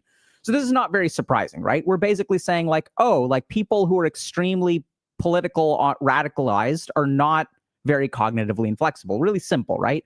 We also know that there are echo chambers on the internet that sort of reinforce a set of political beliefs. So not a big deal, but we still need to establish scientifically what we sort of intuitively know, which is that cognitive inflexibility is important for radical beliefs. Now, this is where things get really interesting. The role of BDNF and NPY levels, effects of behavioral systems and emotion regulation on internet addiction in adolescence. So before we go further, we need to kind of take a step back and understand what's going on in the brain. BDNF is brain-derived neurotrophic factor. Brain-derived means that it's made by the brain. Neuro is referring to the brain, and trophic means growth. So this is a chemical that is released by the brain that stimulates growth of neurons and brain cells. BDNF is incredibly important in parts of the brain like the hippocampus, which governs things like learning and memory. So if we sort of think a little bit about what is learning, learning is essentially being cognitively flexible, right? So I think 11 times 11 is 111. And in order to recognize my mistake, I have an existing belief, and I have to be flexible from that belief and start to look at other things. I have to realize, hey, I could be wrong. So if we look at the process of learning, it requires essentially abandoning old incorrect beliefs for newer, more correct beliefs. And so as we get brainwashed by the internet, we stop doing that. So now what I'm going to start to do is walk y'all through a chain of research that sort of connects how getting exposed to very few things will sort of impact our cognitive flexibility, impact our BDNF levels, and what are the health outcomes that are caused by this. The Partisan Mind is extreme political partisanship related to cognitive inflexibility. So this is a paper that's basically looking at, if we look at people who are politically radicalized, are they cognitively flexible or cognitively inflexible? And if you've got, an ounce of common sense in your head, you're going to realize that in a sample of over 700 US citizens, partisan extremity was related to lower levels of cognitive flexibility, regardless of political orientation, across 3 independent cognitive assessments of flexibility. Now, this basically says the more radicalized you are, the less cognitively flexible you are. But I still have to share this because we don't want to make any assumptions here, right? We want to really sort of connect all of these dots in a very, very valid way. Okay, so we kind of know this, but let's move on. Effects of duloxetine treatment on cognitive flexibility and BDNF expression in adult male mice exposed to social stress. So this is a paper that's looking at a mouse model, right? So these are not humans, but most of these studies are on humans. But we're just going to sort of show the basic science here. That when I have BDNF, when BDNF goes up, my cognitive flexibility goes up. And the cool thing is when BDNF and cognitive flexibility are high, adult male mice exposed to social stress are able to cope with that stress better. So in order to cope with our stress, we need the ability to be cognitively flexible. Here's another study that sort of shows relatively similar things. So this is a study that's looking at mice once again, but we're looking at stroke. So when a mouse has a stroke, the brain tries to heal the damage. And if the mouse secretes a lot of BDNF, after a stroke, the BDNF levels rise, then we see an improvement in cognitive flexibility. So this is another study basically showing us that BDNF and cognitive flexibility are like very connected, even in mice, even in humans. Now let's get to more clinical stuff. So what difference does this make for like our mental health, right? Let's take a look. The role of BDNF and neuropeptide Y levels on internet addiction in adolescence. Now this is really interesting. Now we're saying, okay, what role does BDNF have in actually getting addicted to the internet? Now, this is fascinating. This is in humans, okay? This is humans. These are adolescents. I don't know if there are any mouse models of internet addiction. BDNF and neuropeptide Y levels were found to be lower in adolescents with internet addiction compared to healthy controls. So we got to pause here for a second and understand this, okay? So when our brain has lower BDNF and we become cognitively inflexible, we are more likely to become addicted to the internet. Okay, this is actually a correlational study, I think. So it could be either way around. And that's really important. What this also means is that since this is a cross-sectional study, what this means is that people who are addicted to the internet may have lower BDNF levels. We just know that those two things are tied. But a lot of people may assume that if I have low BDNF levels, I'm more likely to be addicted to the internet. But the opposite could also be true. The more addicted to the internet I am, the more it could reduce my BDNF levels. Okay, so this is really important to understand. So if we are using the internet a lot, there's a good chance that our BDNF levels will start to drop. And how do we know this? It's also because we know that stimulation from the environment in new ways, challenges to your ways of thinking, exposing yourself to new ideas, improves cognitive flexibility and likely improves BDNF as well. Traumatic life events in relation to cognitive flexibility. The moderating role of BDNF gene variation polymorphism. Okay, so now I know this is weird. I'll explain it, okay? When we get traumatized in life, our capacity for cognitive flexibility protects us from the trauma or basically screws us up. So if you look at there's a saying that what doesn't kill you only makes you stronger. But that's not scientifically true. What doesn't kill you can make you stronger or cripples you for life. And it turns out that one of the key differences between whether you grow from trauma or get screwed by trauma is BDNF expression. So this is a study that's kind of looking at a particular variant of a gene that makes BDNF that is protective or harmful. So we're kind of like, we don't need to get into the details of the Val66 MET gene.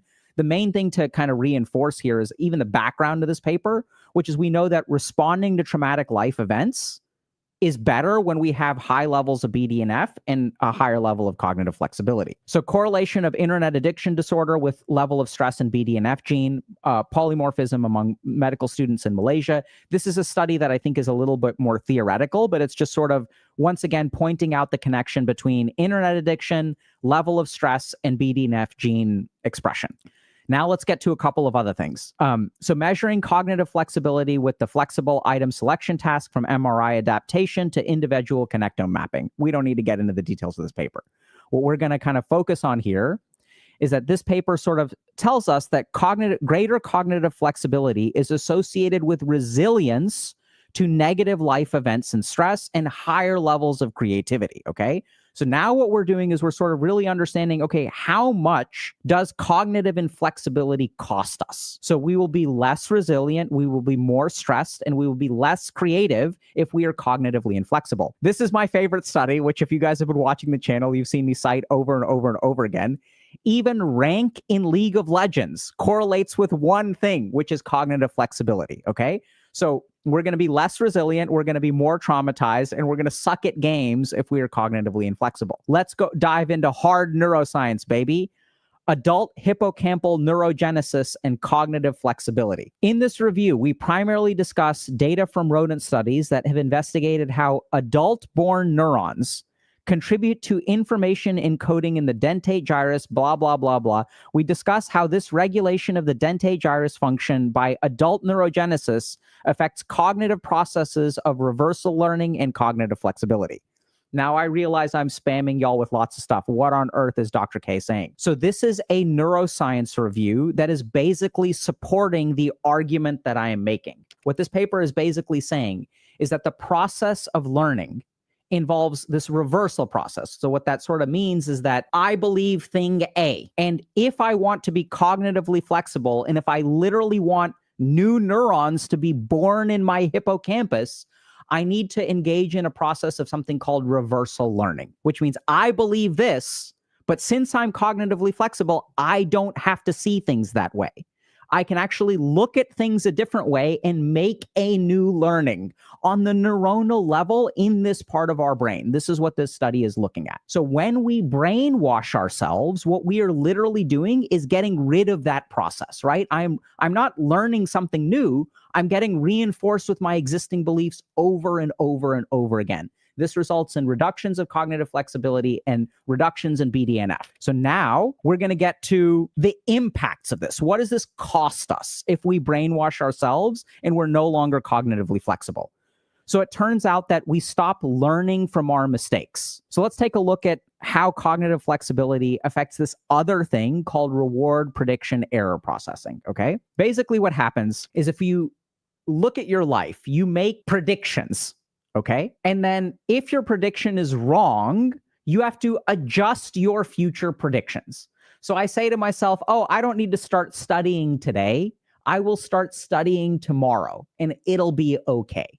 And then you start studying, and then the tomorrow rolls around and you don't study tomorrow, and then tomorrow rolls around, and then eventually you start studying. When you start studying, you panic and you're filled with regret. And you're like, oh my God, I'm such an idiot. I should have started a long time ago. And then some of us are confused because despite the fact that we said we would start earlier next time, we do not learn from our mistakes. And we're very frustrated with ourselves. It's like, you know this, right? You know you should start earlier. Why the fuck don't you start earlier? And it turns out that there is a part of your brain which, when it makes a prediction, recognizes an error and then adjusts future predictions. Hey, it's stupid to wait till the last minute. Let me stop waiting till the last minute. But when this part of the brain is impaired, you do not learn from your mistakes. This also correlates with cognitive flexibility and BDNF, which I know that now we're really stringing things together. I don't know if this is scientifically valid. We're going to get to this at the end. What this means is the more we brainwash ourselves, the more cognitively inflexible we become, the less BDNF we have floating around, and we literally stop learning from our mistakes. And then we do the same damn shit over and over and over again. The role of stress mindset in shaping cognitive, emotional, and physiological responses to challenging and threatening stress. So, results reveal that under both threat and challenge stress evaluations, a stress is enhancing mindset. Stress is a good thing. I can learn, I can grow. Produce sharper increases in anabolic growth hormones relative to a stress's debilitating mindset. Oh my God, stress is crushing me. I'm way too stressed out. I'm overwhelmed. I can't do anything. Furthermore, when stress was evaluated as a challenge, stress's enhancing mindset produced sharper increases in positive affect, heightened attentional bias towards a positive stimuli, and greater cognitive flexibility. Whereas stress's debilitating produced worse cognitive and affective outcomes. So I want y'all to understand this, okay? There's two kinds of people in life. There's people who are like, this is a challenge. Let me work extra hard. Let me grow. I'm gonna be better. I'm gonna put forth all my effort. I'm gonna be resilient. Like, you know, these fucking people who are like, the stress is a good thing. Like, it gets the best out of me. And then there's the rest of us. Stress is overwhelming. Make it go away. The same stimulus results in a Chad behavior or a beta behavior. And what is the difference? It is cognitive flexibility. Being able to adopt this mindset requires you to be cognitively flexible. So the more we brainwash ourselves into our existing beliefs, including, by the way, oh my God, everything is so hard. Stress is so overwhelming. I have ADHD. ADHD cripples me in all of these 1,000 different ways. I'm so traumatized. I'm so triggered. Life is hard. Life is hard. Life is hard. This is what we ingest from the internet. These are the beliefs that we have, which then get reinforced. As they get reinforced, cognitive flexibility goes down, BDNF goes down. And this is the result. So psychological flexibility and mindfulness is predictors of individual outcomes in hospital workers. Employees who show psychological flexibility are more likely to show greater openness to acceptance of setbacks in the working environment and to carry on their valued living and working path. Holy crap. If you're a doomer, and if you're like, oh my God, this is a failure, I'll be alone for the rest of my life, I'm never going to find a job, Everything is sucked. You are not able to accept setbacks, right? And let's think about this. What is a setback? Some people view it as a failure. Some people view it as a setback. That goes back to mindset. And people who are more cognitively flexible are able to carry on towards their goals. I lose hope. I get traumatized. I have social stress. I don't learn from my mistakes. I keep doing the same crap over and over and over again. I cannot follow through. I can't commit to a career path. Every setback feels like a failure. Like all of these things that we see so much today all correlate with cognitive flexibility or the lack of cognitive flexibility. So cognitive flexibility and emotion regulation and acceptance and commitment therapy. So what about regulating my emotions? I feel really angry. How do I stop feeling angry? I feel really ashamed. I don't want to go to the gym. I feel ashamed. I feel anxious in a social situation. Turns out that the reported relationship between self-report measures of cognitive flexibility and psychological flexibility suggest cognitive flexibility as an additional treatment target to augment ACT, supporting successful development of psychological flexibility and emotion regulation. What does it mean to regulate your emotion? I feel one way. Emotional regulation means learn to feel another way. Good morning, Man Bear. What's going on, peoples? I'm just awakened. Hey, do you want to leave and come back? Your audio is crackly. I know. I can tell. I know, I can tell. He says. All right, we got a little bit left of our Dr. K. I hope everybody's having a wonderful morning. Tilting, right? I'm so tilted. Learning how to untilt requires a flexibility of the mind. So emotional regulation is correlated with cognitive flexibility too. Intelligence is cognitive flexibility. We're not going to go into more because I've looked at like 1,000 research articles and we've got a couple of good ones left. TLDR makes you dumber, and we're all getting dumber, like brain rot. What? Impact of anxiety on the prefrontal cortex encoding of cognitive flexibility. It affects anxiety. The influence of cognitive flexibility on treatment outcome and cognitive restructuring skill acquisition during cognitive behavioral treatment for anxiety and depression in older results. This is crazy. What this means is everyone's like, go to therapy, bruh. Are you depressed? Are you anxious? Go to therapy. And a lot of people in our community say therapy doesn't work. It turns out that the effect of therapy, your ability to utilize therapy, depends on cognitive flexibility. If you take a bunch of people who are cognitively inflexible and you send them to therapy, their treatment outcomes are worse. They cannot learn to think a different way. Therapy doesn't work. This paper is crazy, okay? I'm going to kind of gloss over this, but this is a paper essentially about addiction, stimulant use disorder, and obsessive compulsive disorder that is looking at basically like this principle of cognitive flexibility and reinforcement learning. Like if we look at people who are addicted, okay? So I'll just explain this one, and then let's look at this. Yeah, let's look at this one, then we'll talk about the addiction one, okay? So cognitive flexibility predicts PTSD symptoms. Like, what the fuck, dude? Like, whether you develop, you can predict whether someone is going to develop PTSD symptoms based on how cognitively flexible or inflexible they are. So this addiction paper is a little bit different. It's really not connected and doesn't support my hypothesis very well, but we'll sort of explain the principle anyway. So this is a paper that's looking at obsessive behavior in stimulant use, like being an addict, right? That means you have obsessive behavior. And then the other way that we have obsessive behavior is an OCD. And it's actually looking at the dopamine circuit, and it's sort of examining how if we alter the dopamine circuit, we change our obsessive behavior. And if we look at what is obsessive behavior, it is not being able to be flexible. I'm thinking about this, and then I can't stop thinking about this. I have a craving. I can't make the craving go away. I can't start thinking about something else. And that correlates with cognitive flexibility as well. So I want y'all to kind of think about this. I know I've spit a ton of research at y'all, and hopefully it kind of makes sense, but I'm going to make it TLDR for y'all. Okay. And then y'all got to let me know like whether this is too much. So what's going on in the world right now is that mental illness is on the rise, and not just mental illness, mental debilitation. We lack empathy. We can't form relationships. We're socially anxious. We don't learn from our mistakes. We're getting addicted to the internet. We can't adopt this growth mindset. We feel overwhelmed. We feel stressed. We get addicted to stimulants. We get addicted to pornography. We get addicted to video games. We can't follow through with our work. There's an increase in burnout. Like, what the fuck, right? This is all going on. And the question is why? So if we look at the system, we can't be doing this unless something major is screwed up.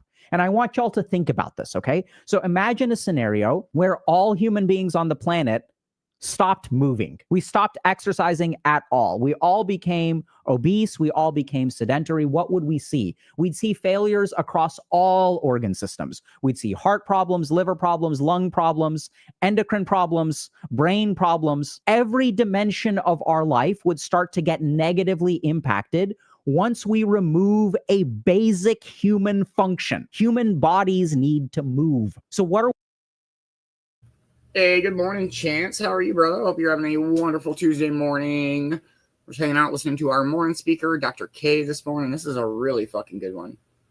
I love it when he breaks into neuroscience and, oh my goodness gracious. Here we go. What are we seeing in the world today? We are seeing an overwhelming amount of problems in the mind: stress, anxiety, trauma, depression, lack of follow-through, burnout, social isolation, social anxiety. What is going on? The only explanation is that something very fundamental has to be going on. We have to be depriving our minds of something critical that leads to all kinds of downstream problems. Same thing that you would see if we started all randomly eating the same food every day, right? So there's this a movie called Interstellar, I think, where like all things on the planet except for corn disappear. And so now everyone's eating corn, and then you get all kinds of like nutrient deficiencies. Our eyes would stop working. Our guts would be messed up. Every part of our body would be messed up if we're only eating one thing. We need a varied diet to be healthy. This is what we're doing to our mind. This is my hypothesis, that what the internet is doing is incredibly damaging by brainwashing ourselves to believe what we already believe. And as we don't get a varied mental diet, all of this stuff is implicated in going wrong. And the reason I believe this stuff is because I looked at these papers. I only showed y'all like 12, right? Normally I'll show 2 or 3. The reason that I showed y'all 12, I know it's a little bit boring and a little bit overwhelming, is because this explains so much. As we consume the same content, BDNF levels drop, cognitive flexibility drops, and look at all the problems that are associated with it. And this really scary thing is that in the past, before human beings as a society started whole-scale injecting ourselves with crap, we study it, right? So before we would do tests on fluoride before we started adding it to the drinking water. There are cases in human history where we don't do that, like cigarettes. Cigarettes showed up and no one looked at what was going on, or maybe some people did, or they hid it, right? But there was some amount of studies going on that we understood what this is doing to our body in some way. We scientifically studied stuff before we started injecting it into our bodies. Now what's going on is you have platforms that are developing these algorithms that are implementing them. It is injecting crap into our brain, and no one even knows. We haven't even started to study this stuff. We have studies that are being published on Facebook today, right? Like on Facebook as an intervention, Facebook usage has dropped. So these technological advancements are happening so rapidly. Suddenly the comment sections are changing, and every person who uses TikTok is injecting this change into their brain. And we wonder why there's a mental health crisis. This is why there's a mental health crisis. I'm not blaming TikTok specifically. What I'm blaming is a system that is creating innovations and injecting it into our brain without an understanding of what impact this is happening. So what does this mean for y'all? What do you do about it? Like, I don't know, man. It's so overwhelming. Right? Like, this is crazy. So the first thing is I could say get off the internet, but that doesn't work, right? I mean, here we are. But now hopefully you understand the importance of getting off the internet, the importance of avoiding things like TikTok in the comment section, maybe even YouTube Shorts or Twitch or whatever. Just be super careful about your internet use. The most important thing is engage in contrary opinions.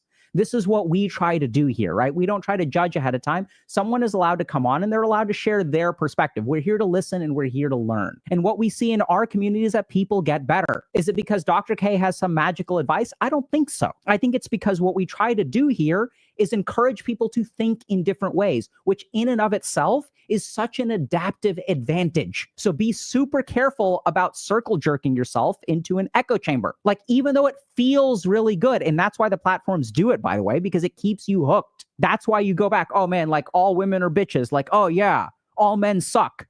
Man versus bear. Right? And then I saw the male equivalent of, would you rather share your feelings with a woman or a tree? And then we all like circle jerk ourselves into some kind of like dangerous frenzy of hatred towards some other group. the in-group and the out-group. But what we're seeing is a decay across society, a lack of understanding, and terrible mental health outcomes. So spend less time on the internet. That's a great idea. Main thing is, even if you're going to spend time on the internet, whatever you spend time on, watch the opposite side. Try to understand the opposite side. Try to increase your cognitive flexibility. And then there's a decent chance that all of these dimensions in your life will improve, right? Because cognitive flexibility is intelligence. So I know it's kind of a doomsday scenario, but it really terrifies me. And when I saw this video, I was like, what is going on here? Like, this is insane. And the more I looked into it, the more insane it got. Like, this is crazy. All of the problems are correlated with changes in the comment section. Good luck, because you're going to need it.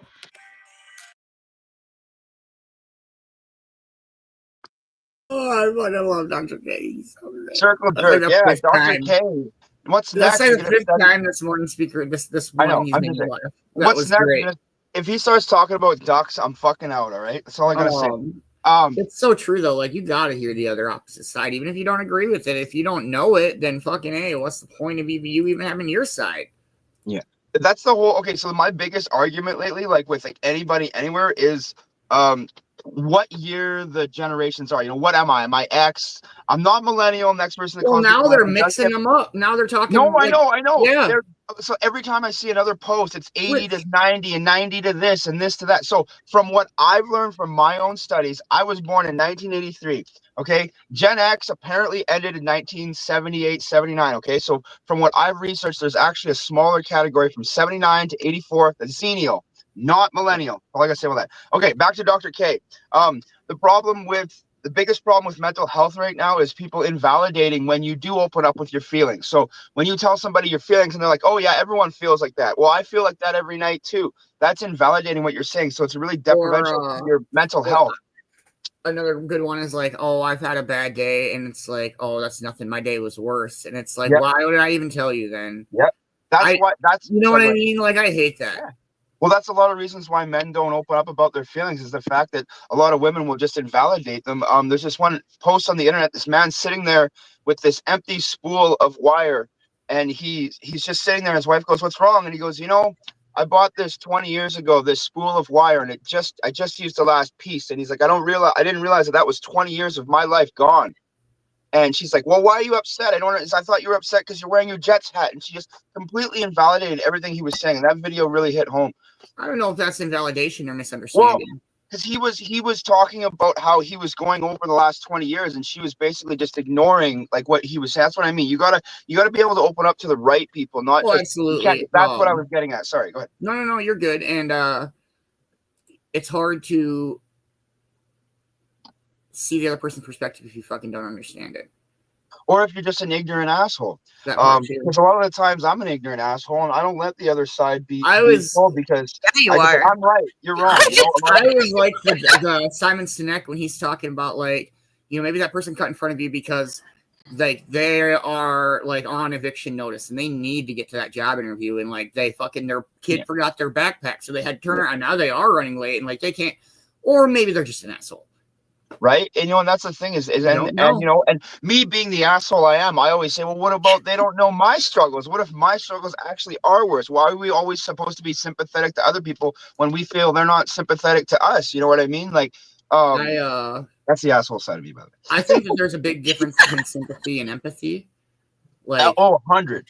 You know, I can think that, you know, like I can be sympathetic and understand, and I can also understand that, like, you know, I don't want to say that like I'm not sympathetic, but I mean, for lack of a better way of saying it, you know what I mean? Like, and do you have good friends or bad friends? When your friends are asking for your advice, and are you just a yes man saying, oh yeah, that's a great idea, yeah, you're gonna do that? Or are you really gonna go, you know what, man, I don't really think you're ready for that. Maybe you need to do a little more research, and maybe you need to have a little more bank, or, you know, maybe look into it for another few weeks before you jump into that. That's a real friend who's been like to if I'm like helping somebody or whatever, you guys all, you know, like I'm not the type, I don't like giving advice. I'm not like, that sounds really bad to say, but like, I'm in no position to tell anybody what to do. And I like to help people, like guide people to their own conclusions. You know what I mean? Let me be a little harsh for a minute, Garrett. You don't like giving people advice because you're still younger, and I know you're not a lot younger than me, but it makes a difference. Like as soon as I turned 40, I had realized that I could tell stories going 20 years ago, and I was still legal age. You know, some of my stories are 20 years old, and I'm not a teenager anymore. That to me said I can give advice to certain people on certain situations that I've lived through. If I've lived through that, I have experience in that. I can tell you what happened to me. It may not work for you, but I can definitely give some kind of advice, guidance, or show the path to somebody. Right? I was like what Ma said about it's a toolbox. Like take what you need and leave the rest. Like yeah. You know, and I had a message from somebody on one of my reels yesterday, the day before. And he said, "I love watching your reels, man. You know, they really inspire me, and that made me feel so good." And that's the first time anybody's ever said that to me. And I don't care. It could be one person giving me a heart or 27,000. I love what I do because that's for my mental health. And the fact that someone else said that to me, I hope it helped him too. And that made me feel so good. Like the little things in life is what people forget about. Waking up with you guys saying good morning to me. I love that. I love that. I agree and disagree with Cheryl because in the grand scheme of things, it definitely looks that way. But when you break it down to person, you definitely see the realness in society. You know what I mean? But for real, I mean, as a whole, I definitely understand what you're saying there. Let's go back to last night because last night was amazing. I did The Breakfast Club. What a good movie on mental health. I don't even care what you have to say about this. This is my opinion. That movie on mental health, different social aspects that came together. Those people are always going to be friends. Those four people they're going to be friends for the rest of their lives. It's like the people that you meet at work or that you meet in social groups that you would never. You know what I mean? Like my favorite takeaway from that movie is the fact of everybody from such different paths of life. Finding a common, a common whatever it may be, I don't know, and then connecting on that. It's I always think it's crazy that you see somebody in the grocery aisle or walking in the street and you cross the street, you're like, oh man, I just don't feel like dealing with somebody like that today.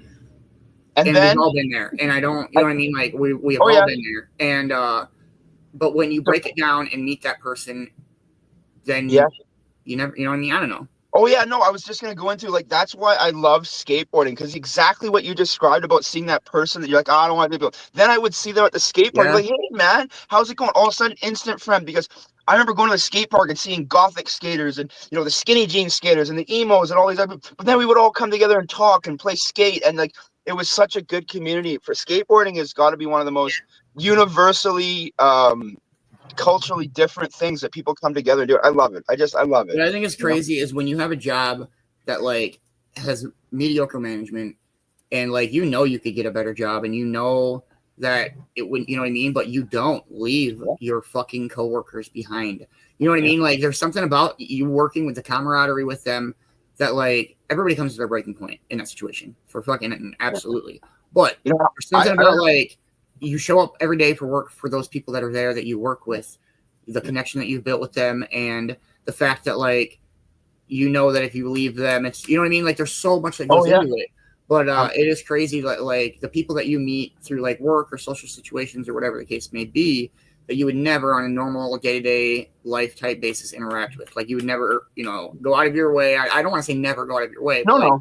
You know what I mean? You would never be like, oh, I totally hang out with that person. You're like, that doesn't seem like somebody that I would vibe with. That's a good way to put that. It goes with a couple of quotes that I've actually written down lately. One was if I can save my mind, maybe I can help others save theirs. And to me, that was really good, because if I can get mentally healthy, I can show other people how to, be a little more mentally healthy, whether it's daily habits or routines, or maybe smoking a little less, maybe smoking a little, I don't know, whatever works for you. But if I can find myself in a healthy mental space, I know I can help people. The next one is the thing that you are the best at, your best talent, the thing that you are so good at, it's not for you.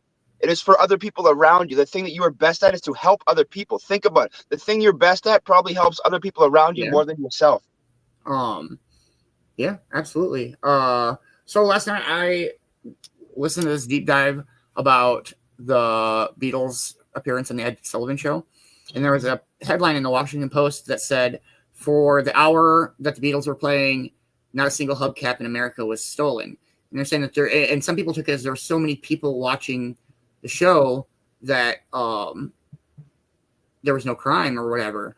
But it was actually meant as in The reason there was no hubcap stolen is because all the degenerates were watching the Ed Sullivan show. I know, they didn't want to say it. Like, they didn't want to say it how it actually was. No, and okay, I love the Beatles. Paul McCartney would secretly finger the interview every time the interview would go too far in the questioning.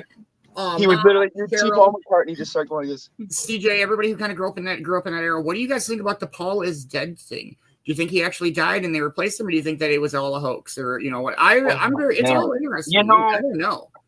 I mean, that goes into people talking about, the Illuminati and all this stuff. And like, oh, absolutely. It's not actually like, but you gotta understand, the Illuminati is not actually like a thing. There's no people that actually meet up. That's the thing, is people think it's like. Neither of us know that. And I'm not a believer in the Illuminati, but neither of us can confirm nor deny that. Beanz, you just said it. You don't believe in it. That's exactly what they want you to say. That means that they're real. That's the proof that they're real, because nobody wants to believe in that. Neither of us have any proof that the Illuminati does or doesn't exist. I have not seen them. So we're both not wrong. Not true what CJ says. Okay. They were talking about it a little bit last night on this video, and so I've never heard of that, and I found it very interesting that they said that like Paul McCartney died and they were in the middle, like the height of Beatlemania, and so they replaced him with a lookalike, and it's very interesting. I can see both sides of it being true and false. But and Cheryl, I'll tell you why that is. It's because you must have a good soul, or you must have been a very good person in a past life. People are drawn to you because there's a reason why people are drawn to you. The same reason why we dance to music. It's rhythm, it's vibration, it's connection. That's real life. I mean, I watch people that I will never interact out of work every single day. I will never see these people outside work. But there was two people, I'm not going to name them, but they were from completely different cultural, religious backgrounds. But they were so magnetic. They couldn't be more than 10 feet apart every time I worked with these two people. They would talk to each other all day. They would fool around. And when the one person left, that other person got very sad. And I noticed it, and I even mentioned it. I was like, yeah, you're sad because they're not here. And they're like, yeah, I am. And that to me is exactly why people get drawn to you. Sorry, go ahead. I don't know. No, I thought you were going to say something. But yeah, like the whole, connection. That's what life's about, is people and connections. And, the whole thing about Dr. K talking about the internet, basically saying the internet can be toxic to you. Yeah, but it can also be a business opportunity, a way to connect with like-minded people. It's all how you manage it. I think it's interesting, and it's super ironic that like we listen to Dr. K's that talk about like get off your fucking phone. Shit. And it's like okay. It's very but I do agree with that. Like it is kind of circling all the way back to the morning speaker. Like the more you echo chamber yourself, I feel like the worse it's getting. You know what I mean? Like the more, potentially the more hatred you're going to brew towards those opposite groups, because like they don't fucking get your point and you don't get theirs, and rah, rah, rah. You know what I mean? Okay. So do you ever scroll Facebook and see something you don't want to see again on Facebook? I'm just saying, you're scrolling Facebook, you see something, you're like, oh, I don't want to see that. What do? I'm just saying, like, fucking snooze that shit. No, you see, I go further. I go and block them. I don't want to see negative stuff. And I'm not saying I don't want to see natural disasters and stuff like that, but I don't want to see things about, kids. Definitely. I'm really not into seeing bad things in kids on Facebook. I will block you right away. I am, as heavily we are into this community, the cannabis community. News related, like if it's like I don't block any of that shit, dude. I do and don't believe all of it. Like so I haven't brought this up in a while, because you're the first person to maybe think of it. Is Canada does not have any news on any social media. It's actually illegal, and I'll explain it in just a quick sentence here. So it's called the Canadian Online News Act. We are not allowed to reproduce any news on any social media, because there was companies that were not affiliated with the news companies making money off of producing news segments on social media. So they were like, no, you're not related to the news companies, cut it. So yeah. I say literally everything in the world take with a grain of salt. Yeah.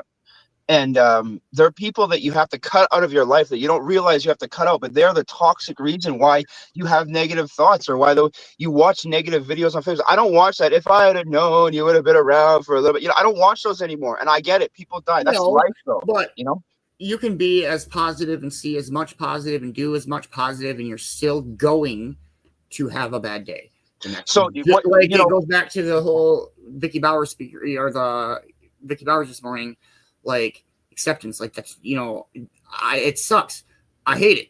I wish there was something I could do about it, but that is just the way that it is. You know, and I've been researching a lot on functional depression, where it's people who get up and work every single day. You don't see that they're depressed because they come home and cry. They come home and let it all out. They may live alone. They may live with other people. But those people that are around them do not even know. My best, Robin Williams. Yeah. Nobody knew. Nobody knew. Oh, Look at all fun the fact people about that Robin smiled. Williams. Pardon? Fun fact about Robin Williams: did he know he had to stop going? Like, he made himself stop going to comedy clubs because he called himself a sponge of comedy, and he was accused numerous times of stealing people's jokes, which he admitted to doing because he didn't mean to do it.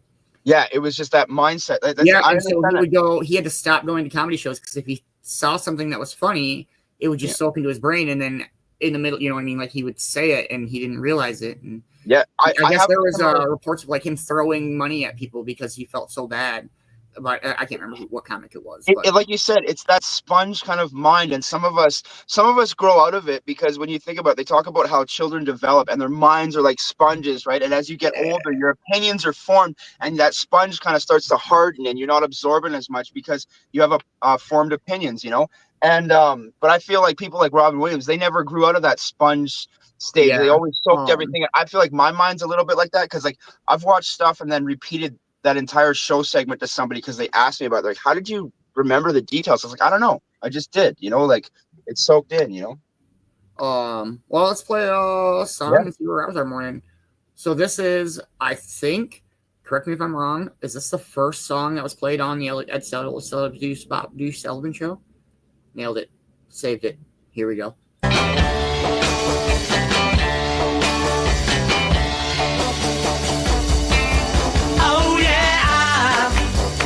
Something I think you'll understand when I say that something.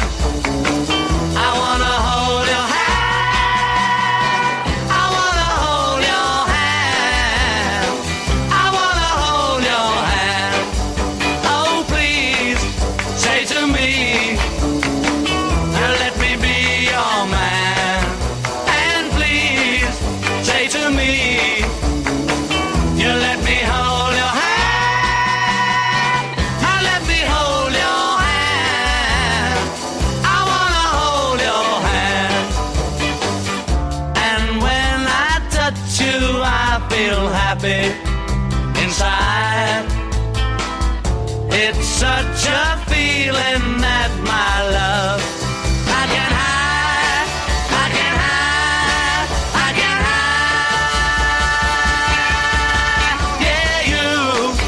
Got that something I think you'll understand when I say that something. I wanna hold your hand. I wanna hold your hand. I wanna hold your hand. And when I touch you, I feel happy inside. It's such a feeling that my love I can hide, I can hide, I can hide. Yeah, you got that something I think you understand. When I feel that something, I wanna hold your hand. I wanna hold your hand. I wanna hold your hand. I wanna hold your hand.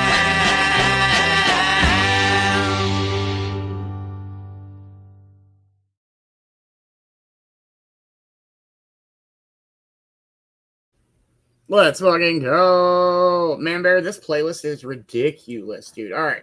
So I'm not going to say any numbers because we're going to keep using this playlist for all sorts of things. All right. So just from the top. All right, here we go. You Are the Sunshine of My Life. Okay. Ariana Grande, Thank You Next. Beyonce, Single Ladies. Young Hearts Run Free. Dexy's Midnight Runners. Human League, Don't You Want Me. The Temptations, Just My Imagination. LMFAO, Party Rock Anthem. Laura Branigan, Oh, yeah. Gloria. Cruel to Be Kind. Van Halen, Jump. George Michael, Faith. Lizzo, Truth Hurts. You've Lost That Love and Feeling. Steal My Sunshine. Nina Sherry, Buffalo Stance. Dude, this is so many. 468 bangers. Dang. I told Costa this morning, I was like, bro, this playlist is going to get me in trouble. He's like, yeah, I'm Yeah. Probably. You know what song that I was listening to? Is it fucking Monster Magnet Space Lord? And man, you know what that reminds me of? Well, because you know the lyric goes Space Lord, Mother, Mother, right? The real lyric was supposed to say Space Lord, Mother, Motherfucker. But they changed it last minute. I don't know why it made me think of It's the Mesh. It's the Monster Mash. Oh my god, man. You know what? If you start singing Christmas songs, I'm fucking out of here, man. Hey, no fucking way. Don't you dare. I enjoyed the guy I was just talking about who was magnetic to the other coworker. He would just start singing Jingle Bells like 2 months ago. And I'm like, man, you want to get hit with a frying pan. You're going the right way. Don't do that shit to me. All right, man, you were gone yesterday. Pick a number 1 through 468. Oh my god. 222. We might have done that one. I don't know. Yeah, really? No. Okay, so that's not a morning show song. Can we pick another number? 221. We can do that one. Okay. Oh, 222 is my employee number too. That's why I always pick. Thank you. Also, I need your routing and social. Z Batman symbol explanation ampersand. Like I don't have a pen. All I gotta say is the Batman symbols looks like 2 Wolverines kissing. You're not wrong. Cheers, everybody.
That song is just fucking ridiculous. Yes, it is. All right, so this song has returned to the UK singles chart on several occasions. 1997, 2002, 2009, 2015. The song's buzzing synth riff has been sampled a number of times, including Jason Derulo's Don't Want to Go Home, Kid Ain't Show Me, Charlie XCX. I feel like that's some sort of a rapper person. Used to Know Me, and Beyonce's Break My Soul. Oh. This song has been remixed. That riff, oh my goodness gracious. It's okay, man, Bear. Breathe. Breathe bad, weed good. No. Those first couple of bowls in the morning always get you. And I had really dirty bong water till a minute ago. You know when you look at the bong water and you're like, oh shit. Yes. Yeah, that was the oh shit moment. Oh, okay. Oh, okay. You know, being an adult's funny. You know what I got excited about yesterday? New baskets for my Keurig. Yeah, clean coffee baskets. What the fuck? Everyone else is like, we're going on vacation. You're going camping. I'm like, coffee buckets. They're good. Gotta have it. The meshing on them fucking tears. So you get like half a cup full of grinds. It's like, oh, great. Like cowboy coffee, but I don't need cowboy coffee unless I'm camping. Well, that sounded bad. Ugh. But yeah. That was a ridiculous song. Yeah. Yeah, that's what I do on my days off, man. I pretty much just go through YouTube, listen to music, play Call of Duty. Today is the day. My wife's been doing so much for everybody. She's like, I'm not going anywhere today. So I'm trying to make sure like we have everything so she ain't got to go nowhere.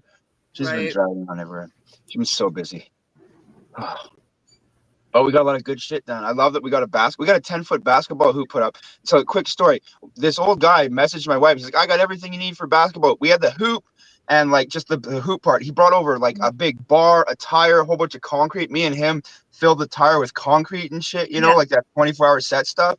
And he like literally, he cut a hole in a board, screwed it to the freaking thing, and then we put like a small pole in just to make like the form. Yeah. And then he cut a 10-foot pole and we attached the hoop. And it's perfect. It's kind of funny though, because he's like, I can secure it so it doesn't move, right? So we wanted it so we could take it in and out, right? And my son's like, no, I love that it turns. So we're playing basketball, and you gotta like play basketball with which way the hoop turns. Because every shot, it actually moves it a little bit. And I was like, oh, that's really cool. So it's like basketball to the extreme. Yeah. I'm excited. I used to play every sport known to man, and now that once you get older, you just stop. Like every sport known to man? Well, that it was offered to me. Well, you gotta understand what was offered to me. So, like name a sport. Just name a sport. Cricket. Yeah. Yeah. Oh, I love cricket. Cricket's dope, man. Did you play that? Like they play football, but on the ice with the bowling shoes. You ever seen that? Okay, that's not even. I'm just saying you said every sport. No, I was saying when I was a kid. You gotta understand for the times. No, so I started with. I was ice skating by the time I was 2, playing hockey by the time I was 5. Stopped hockey around 10, gymnastics, soccer, basketball, football, baseball, tennis, skateboarding, snowboarding, skiing. A few things I did. It is crazy, like in the hockey towns, like Laverne was a hockey town, like in the hockey society or whatever community, like those kids skate before they can fucking, like they don't even remember not skating. Yeah, like no, it's you know what I mean? Because, like I grew up in a hockey family. Every single man in my family played hockey. Like I don't know if he didn't play hockey, he coached hockey.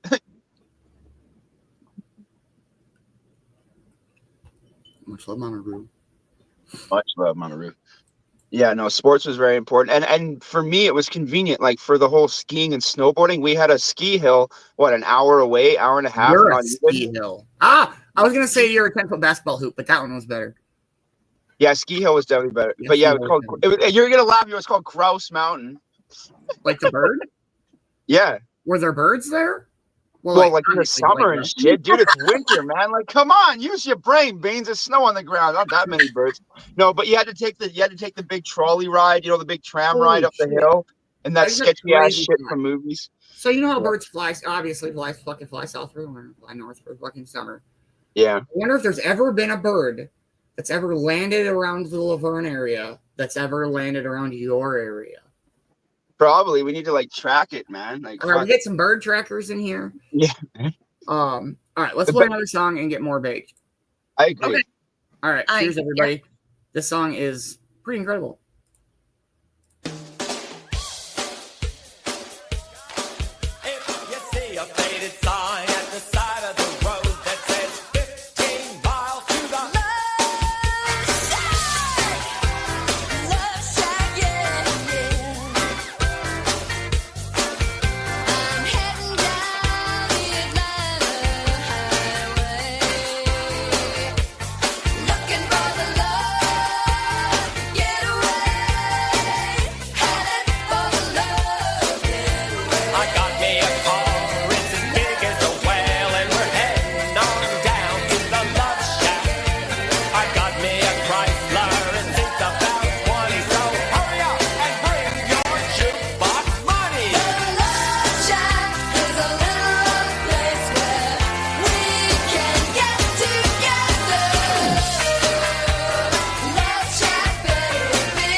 I fucking love that song.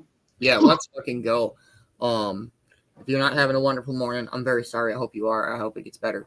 But like, come on, it's the Love Shack. Yeah, yeah, Love man. Shack. That was a B-52s, was it? Love Shack. Oh, so close as the B-51s. Oh man, The B50 area 51s. Yeah, the B50 area 51s. The B51 area roller and 51ers. So if there was an area 51 in Canada, it would be area 51, eh? That was good. That was. I really enjoyed that, dude. You should keep that one. Write that down. Write that down. Was that a Manbear original? Yeah, copyright. Yeah. That was really good.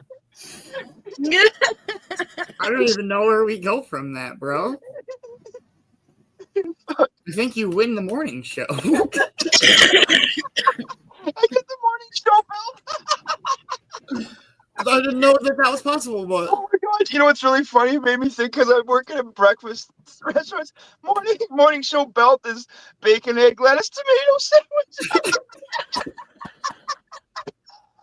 We totally make that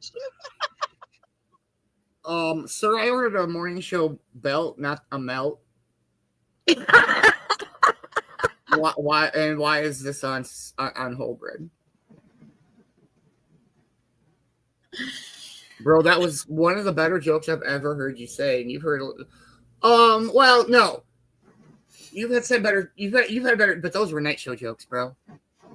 That was a good clean. That was a clean morning. That was a clean morning show joke. Yeah.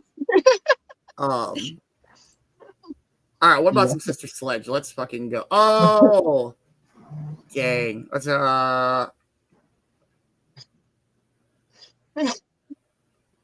Yes, Kimmy. So the first time I ever had Metapops, man, I was like, "Oh, this is crap." We had they're like lollipops with infused What are you oil. smoking this morning? That was good too. What? You're fucking full of it this morning. You were full of it this morning, man. Bear. Legit. Wait, I thought I just read a comment. No, Medicated... you were ready to write the medicated lollipops, but you called them Metapops. I've never heard that. That's what we call them in Canada. If you buy them out of a dispensary, Really? called Metapops. Yeah, lollipops, Metapops. Yeah, because they have to name them like specifically, because so the kids won't eat them too, right? So they want to say lollipop on. It's a Metapop. Yeah. Okay. All right. Sorry. I'm sorry. They're infused with at least a gram of oil. So think about that. You're just whatever, but it's a gram. So you're basically consuming a gram if you eat the whole. Like that's a lot for one. That is a lot. Yeah. Right. So your body high is going to be really good. You shouldn't feel pain. I think they were like $10, $15 per, but you wouldn't even have to smoke if you were someone who was on the end of not being able to smoke anymore. Those Metapops are great. They really are. Want some now? I know They work. Somebody who switched from like smoking to edibles and stuff like that. And the thing is you can't do low dose edibles. If you're someone like me, I got to get like 100+ milligram edibles, or like I might as well just like go cold turkey and not at all. And really, I'm looking at 500 milligrams per dosage. But then it might only be a couple times a day. That's the thing too, is I smoke all day long. But if I went to edibles, I could actually be like, okay, I'm going to take this amount of milligrams and then nothing for another couple hours. When it's smoking, you just smoke when you want to smoke, right? Mm-hmm. Like, it's not like, okay, now it's 8 o'clock, time to smoke. It's like, I have a free time now, I'm going to go smoke. I'm off work now, I'm going to go smoke, right? But when you do edibles, you can almost schedule it because you can tell how long the edible is going to take effect. So if you take an edible 8 o'clock, take edible 8 o'clock in the morning and it lasts till 11 a.m., you know how long that dosage will work for you, right? Okay. So I just saw Kenny tell me about 120 milligrams each. But like, I want a lollipop that's 120 million grams. Million grams, yeah. I did eat a 10,000 milligram cake once. I ate a 10,000 milligram infused cake.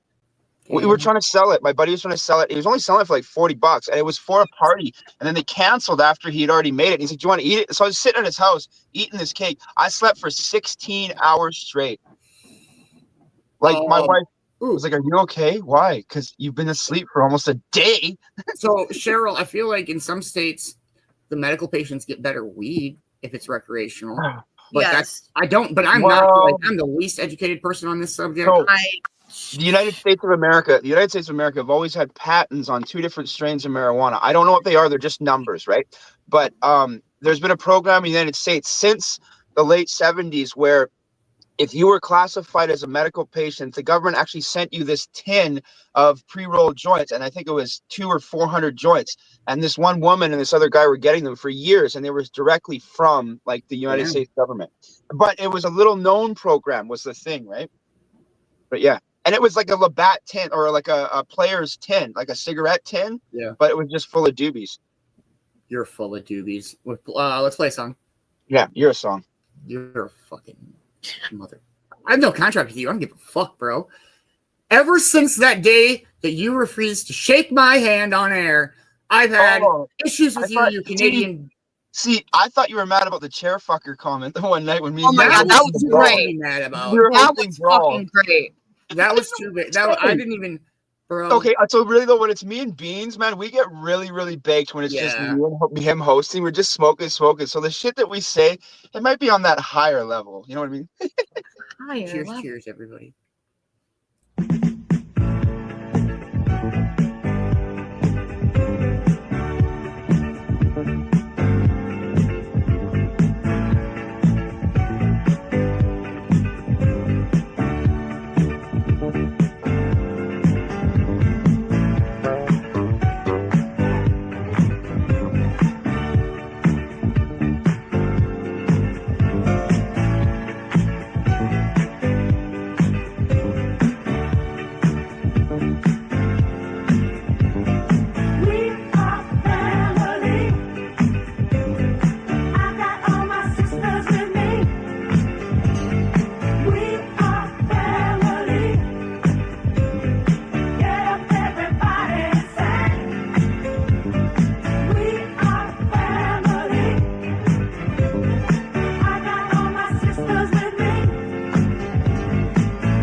That fucking bass line is ridiculous.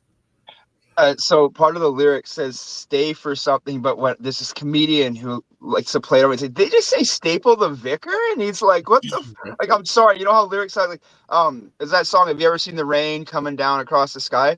It sounds like ever seen Lorraine coming down? Like where the fuck's Lorraine coming down across the sky? I don't know this Lorraine that you speak of. Yeah, there's so many songs that sound like other things. I think it's absolutely awesome, man. A couple comedians throw up videos and they like say like what it sounds like. Yeah. You know, whatever Pearl Jam said. Can you imagine the deaf interpreter at a program concert? He's like, I don't fucking know what he said, man. You know what I mean? Pearl Jam. Like, what the fuck was he saying, man? I'm just saying. Like, Yeah, sorry, he must have had some really good weed. Okay.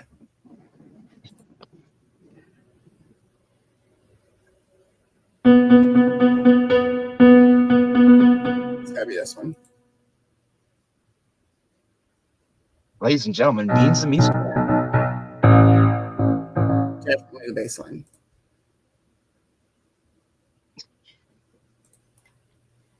This is how music is made, ladies and gentlemen. Yes. Oh, that's not the right one. I didn't want the upright bass. She takes so long to load. That's what she said. Oh, wait, is it too early for that? Sorry. Oh. Well, There you go. But I don't want the upright bass. Ah! Oh, you want a bass? Yeah, I don't like a bass guitar, like a normal bass guitar. Okay, so who watched the last Sabbath show? Come on, who watched the last Ozzy Sabbath show? Fucking Jack Black introducing Ozzy to the Hall of Fame was incredible. If you the Rock and Roll Hall of Fame, if you watch that, so incredible. Young Blood singing Changes. What? Go check that out. What? No, that's who Ozzy's basically passing the torch to, man. The guys, dude, he had the crowd moving like freaking Queen and Freddie Mercury, man. You should have seen it. It was incredible. It gave me goosebumps. I'll give you You're that. incredible. Oh, that. Thank you. I See, he mean- tries to insult me. So just every time you say something nice, and then he can't insult you. It sounds good. This is the last thing you say has to be a compliment.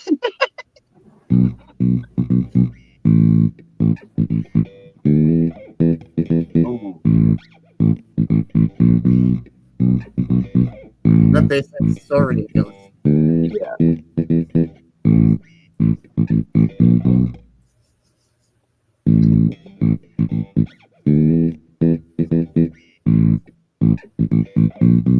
Well, that was just like R.I.P. Randy Rhoads, but Randy Rhoads' sister did a tribute to him, and that guy was a genius in guitar, man. He's the reason Ozzy's comeback, man. You know, the Blizzard of Oz, man. Those solos were just, whew. Like, not even just the solos. Randy Rhoads played the guitar like nobody, man. Like, nobody played like that. I don't care. There's only a few people who can play guitar like that. I feel like you're going to break the guitar. They're playing it so bloody hard. You know what I mean? Yeah. Definitely him and Prince are my favorite guitar players. Prince played the guitar like, oh, again. Prince played the guitar like he was making love to it. Let's be honest. Come on. Hmm? Prince played the guitar like he was making love to it, man. Come on. You got to admit, man, that when Prince played guitar, man, it was like he wasn't even trying. Load. Maybe it did load. I'm coughing for the wrong reasons. Oh, no. Yeah, right, Cheryl. That was like moving, man. When I heard him just belting that out, and then the song ends and he gets the crowd to just sing, I'm going to. So dope. Yeah. Oh, yeah. The music of back in the day won't be repeated, but it might be covered, which I think is great.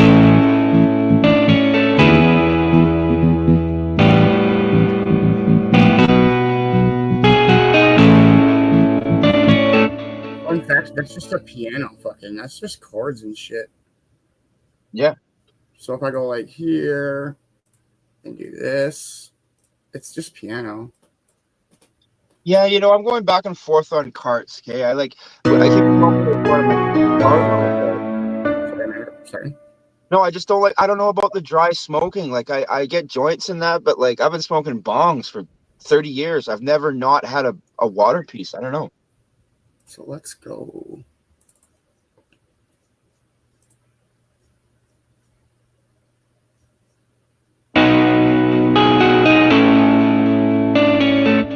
All right. What up, Steven?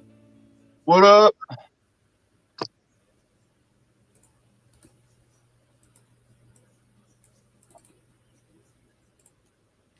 You can go pretty high up on a piano.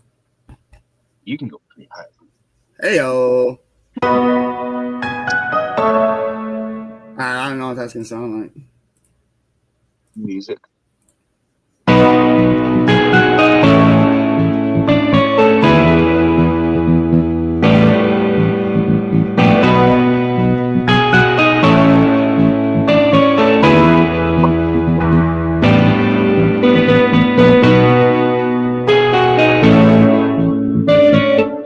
so fun. You can take this and like if you want to like bass, just put the bass line on the Stratocaster. Boom shakalaka. You're gonna laugh at me. I've been playing the ukulele lately. Oh fucking A, you're looking. I got a ukulele. No, but like actually playing it. I don't know how I know how to play it.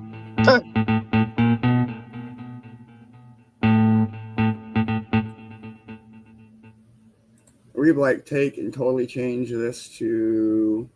Let's see.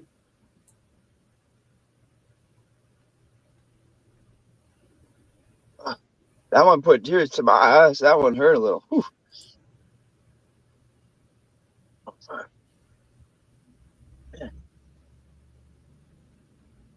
Pretty much any chords and notes on a you play on a piano, you can play on a fucking acoustic guitar. It gets when you get bringing an amplifier into things, it starts to get Yeah. Sorry, I'm trying to just catch up on fucking Cove. around.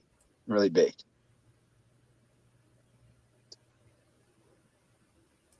Load. Fucking load it. Well, for real, Kimmy, the water, when you smoke through water, it does cool the smoke. And like, I used to smoke all big bongs, but every bong, I have 4 bongs out here, and this is like the biggest one. Actually, I'm lying.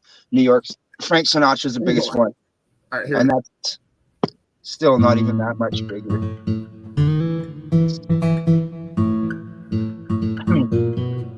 I'm 42. Can't hit. I have 2 other bongs that are a little bit bigger chambers, which just means more room for more water. So it's a 50-50. There we go. Yeah, that sounds good. I like that. I need a new steel string acoustic, actually. That's my jam, is acoustic. Or a steel string acoustic. Thank you. I love steel string. That was such a good compliment. See, every time I say something nice, he's going to be like, "You're doing it." But then it's just a nice thing. I was just starting around, playing around. Yeah. Let's see what else we got for Teenage Jet. Have a good day, Mama Roo. We'll catch you later. Pick a number, Man Bear. Let's see what we got. 1 through 468. Oh my goodness, that's a good one. Batman symbol. Damn it. 68? 34. Pick one number. 312. Okay, is that your final fucking answer? No, 34. Okay. And you said 68, right? I said 34. What? I don't know. 34. 34. 1 through 468. 468. Okay, so I don't know this one. I don't know if we can play this one. Well, okay, one to go one down. We played that one yesterday. Okay, one before that. That's Nelly's Hot in Here. One before that. Okay.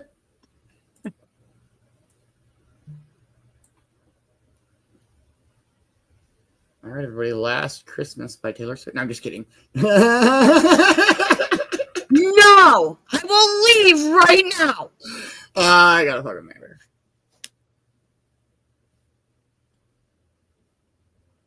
All right, here we go, everybody.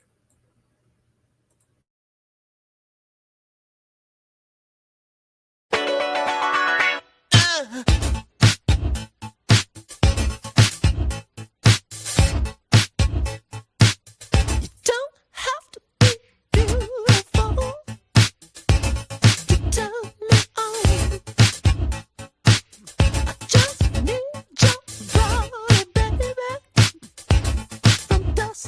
dawn.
yeah. I wanna be your fantasy. Maybe you could be mine. You just leave it all up to me. We could have a good time.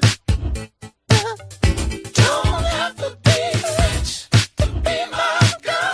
Don't have to be cool. Rule my world. Ain't no particular sign I'm more compatible with. I just want your hand to return me your kiss.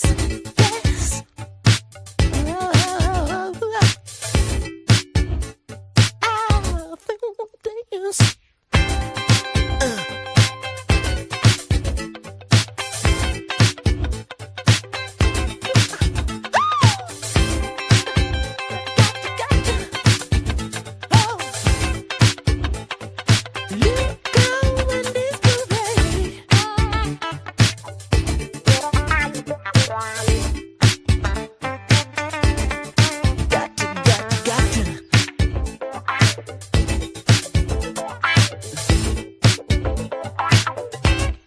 Women like girls rule my world. I said they rule my world.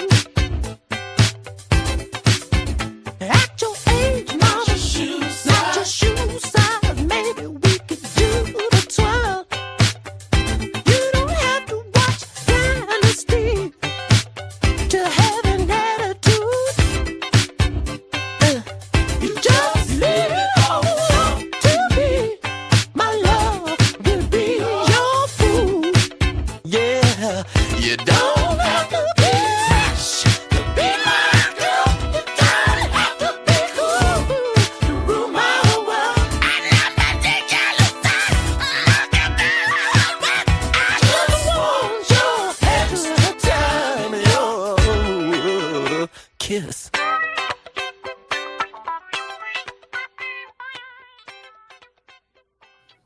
Such a great song. Such a great song. That's a ridiculously good song. Song, when it comes to Prince, the song that I think of, I don't know if it's my favorite song. I don't think I can choose one. But the first song that always comes to mind is Raspberry Beret.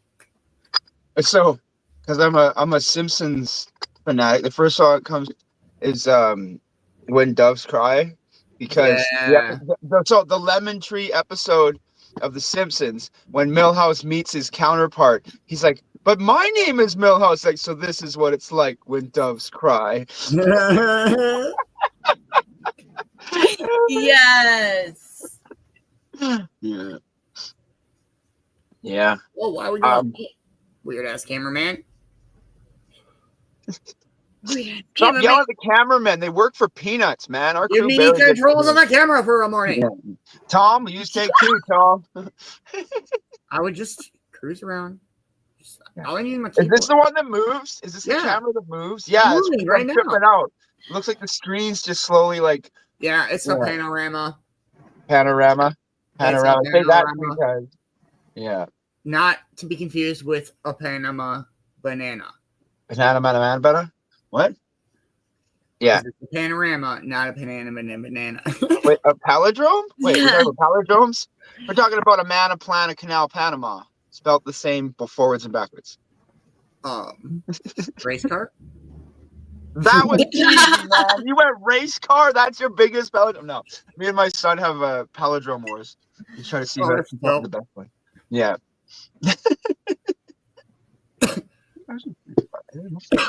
Manberry ban. What?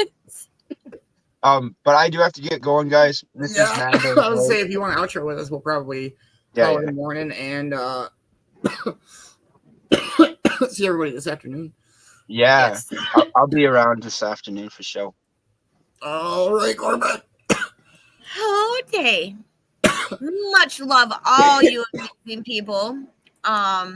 Thank you for tuning in for the morning show. It's always a great way to start your day. I absolutely love it.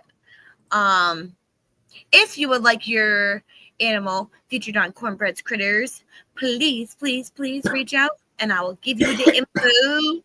And you can ask anybody in the Cove, like, they'll give you all the info too. Make sure you're following everybody you interact with. Make sure you're following everybody on the co-production team because you don't want to miss out. Let's motherfucking go. It's Tuesday. I'll let these guys explain what's going on. But much love and stay lifted and stay positive. I'll see y'all when I see y'all. Amazing start to my Tuesday. Thank you so much. Amazing music, Beanz, Cornbread. It's always good chilling with you. And make sure you all remember, mental health is a journey, not a destination. Make sure you all spread some love and positivity. Do something nice for yourself, something nice for a stranger, something nice for your friend. We'll see you all this afternoon for Chilling in the Cove. Much love, everybody. Thank you guys so much for hanging out. It has been a dope-ass, totally terrific, twisted tea, tie-dye, turkey taco, token tunes Tuesday morning. Great morning show. Great this day in history. Much love, Vicki B. Again, don't miss out. She will be going live 12 Eastern time on a multitude of her pages. Please reach out if anybody has any questions. We will be doing like a tailgate show, and so we'll try to spread the word, get as many people there, and as soon as she goes live, we'll be there. Much love, Vicki B. Great morning speaker this morning. Always love the Dr. K's. Great timeline Tuesday, 1982. I hope to see everybody this afternoon. Guardians of Unity. We got a few more chapters to roll through, and things are starting to heat up. Let's fucking go. And Token Tunes tonight. The only one and only Token Tunes, and only on Sir Copsalat's page. His Facebook, his YouTube. Definitely don't miss out. It's going to be a dope night. Please make sure you're following everybody on the Cove team from the one and only Sir Copsalat. Don't miss Token Tunes every Tuesday night, which is today. And definitely check out sircopsalat.com. It is in construction, and we are working on it, so please bear with us through it. Make sure you're following the one and only Europe Entertainment. Don't miss the Europe Nanigans every Sunday morning. Make sure you're following Michael Hugo Manbear. Don't miss out on any of the vibes he brings to all the shows. Don't miss out on the reels and the clouds he'd be throwing up. Hashtag Manbear Clouds. Much love, man. Make sure you're following the one and only Mad Productions. Don't miss out on any of the music he's got coming out. He's got all sorts of stuff coming out. And I mean it when I say it. Don't miss out on it. He's got all sorts of stuff coming out. Make sure you're following the one and only Kelsey Dabbs. Dabber Chick Show tomorrow morning. Let's fucking go. Every Wednesday. Don't miss out. Make sure you're following Cornbread. And like she said, if you would like your pet featured on Cornbread's Cruise, please reach out to anybody from the Cove. We can let you know what information we need. Some pictures. And, yeah. Doesn't matter if it's an animal. It works. It's just gotta be like your animal. I guess how that works. I don't know. We're trying to figure the rules out. We don't make the rules. Thank you to everybody that helps support Cove-TV. I'll make this possible. Cove-TV is literally brought to you by viewers like yourself. If it wasn't for the people who help support the Cove and the Cove-TV subscribers, I would not be able to do this. If you are interested in helping out and being a part of that, please reach out. It is $10 a month. You get your name in the banner. You get into a giveaway every week. Some other cool exclusive stuff. Direct watch links to watch the shows. It's a dope place to be and a dope way to help out. Hope to see everybody this afternoon, 5 o'clock, Guardians of Unity. Don't miss out.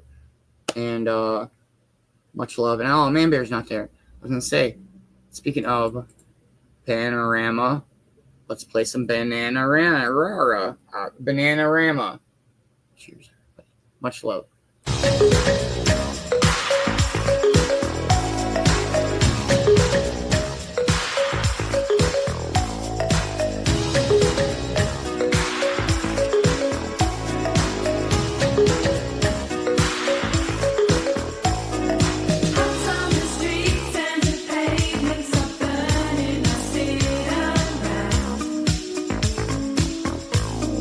Trying to smile, but the air is so heavy and dry.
Hey, thank you, Cheryl. Much love, all you amazing ass people out there. Catch you guys this afternoon. Much love.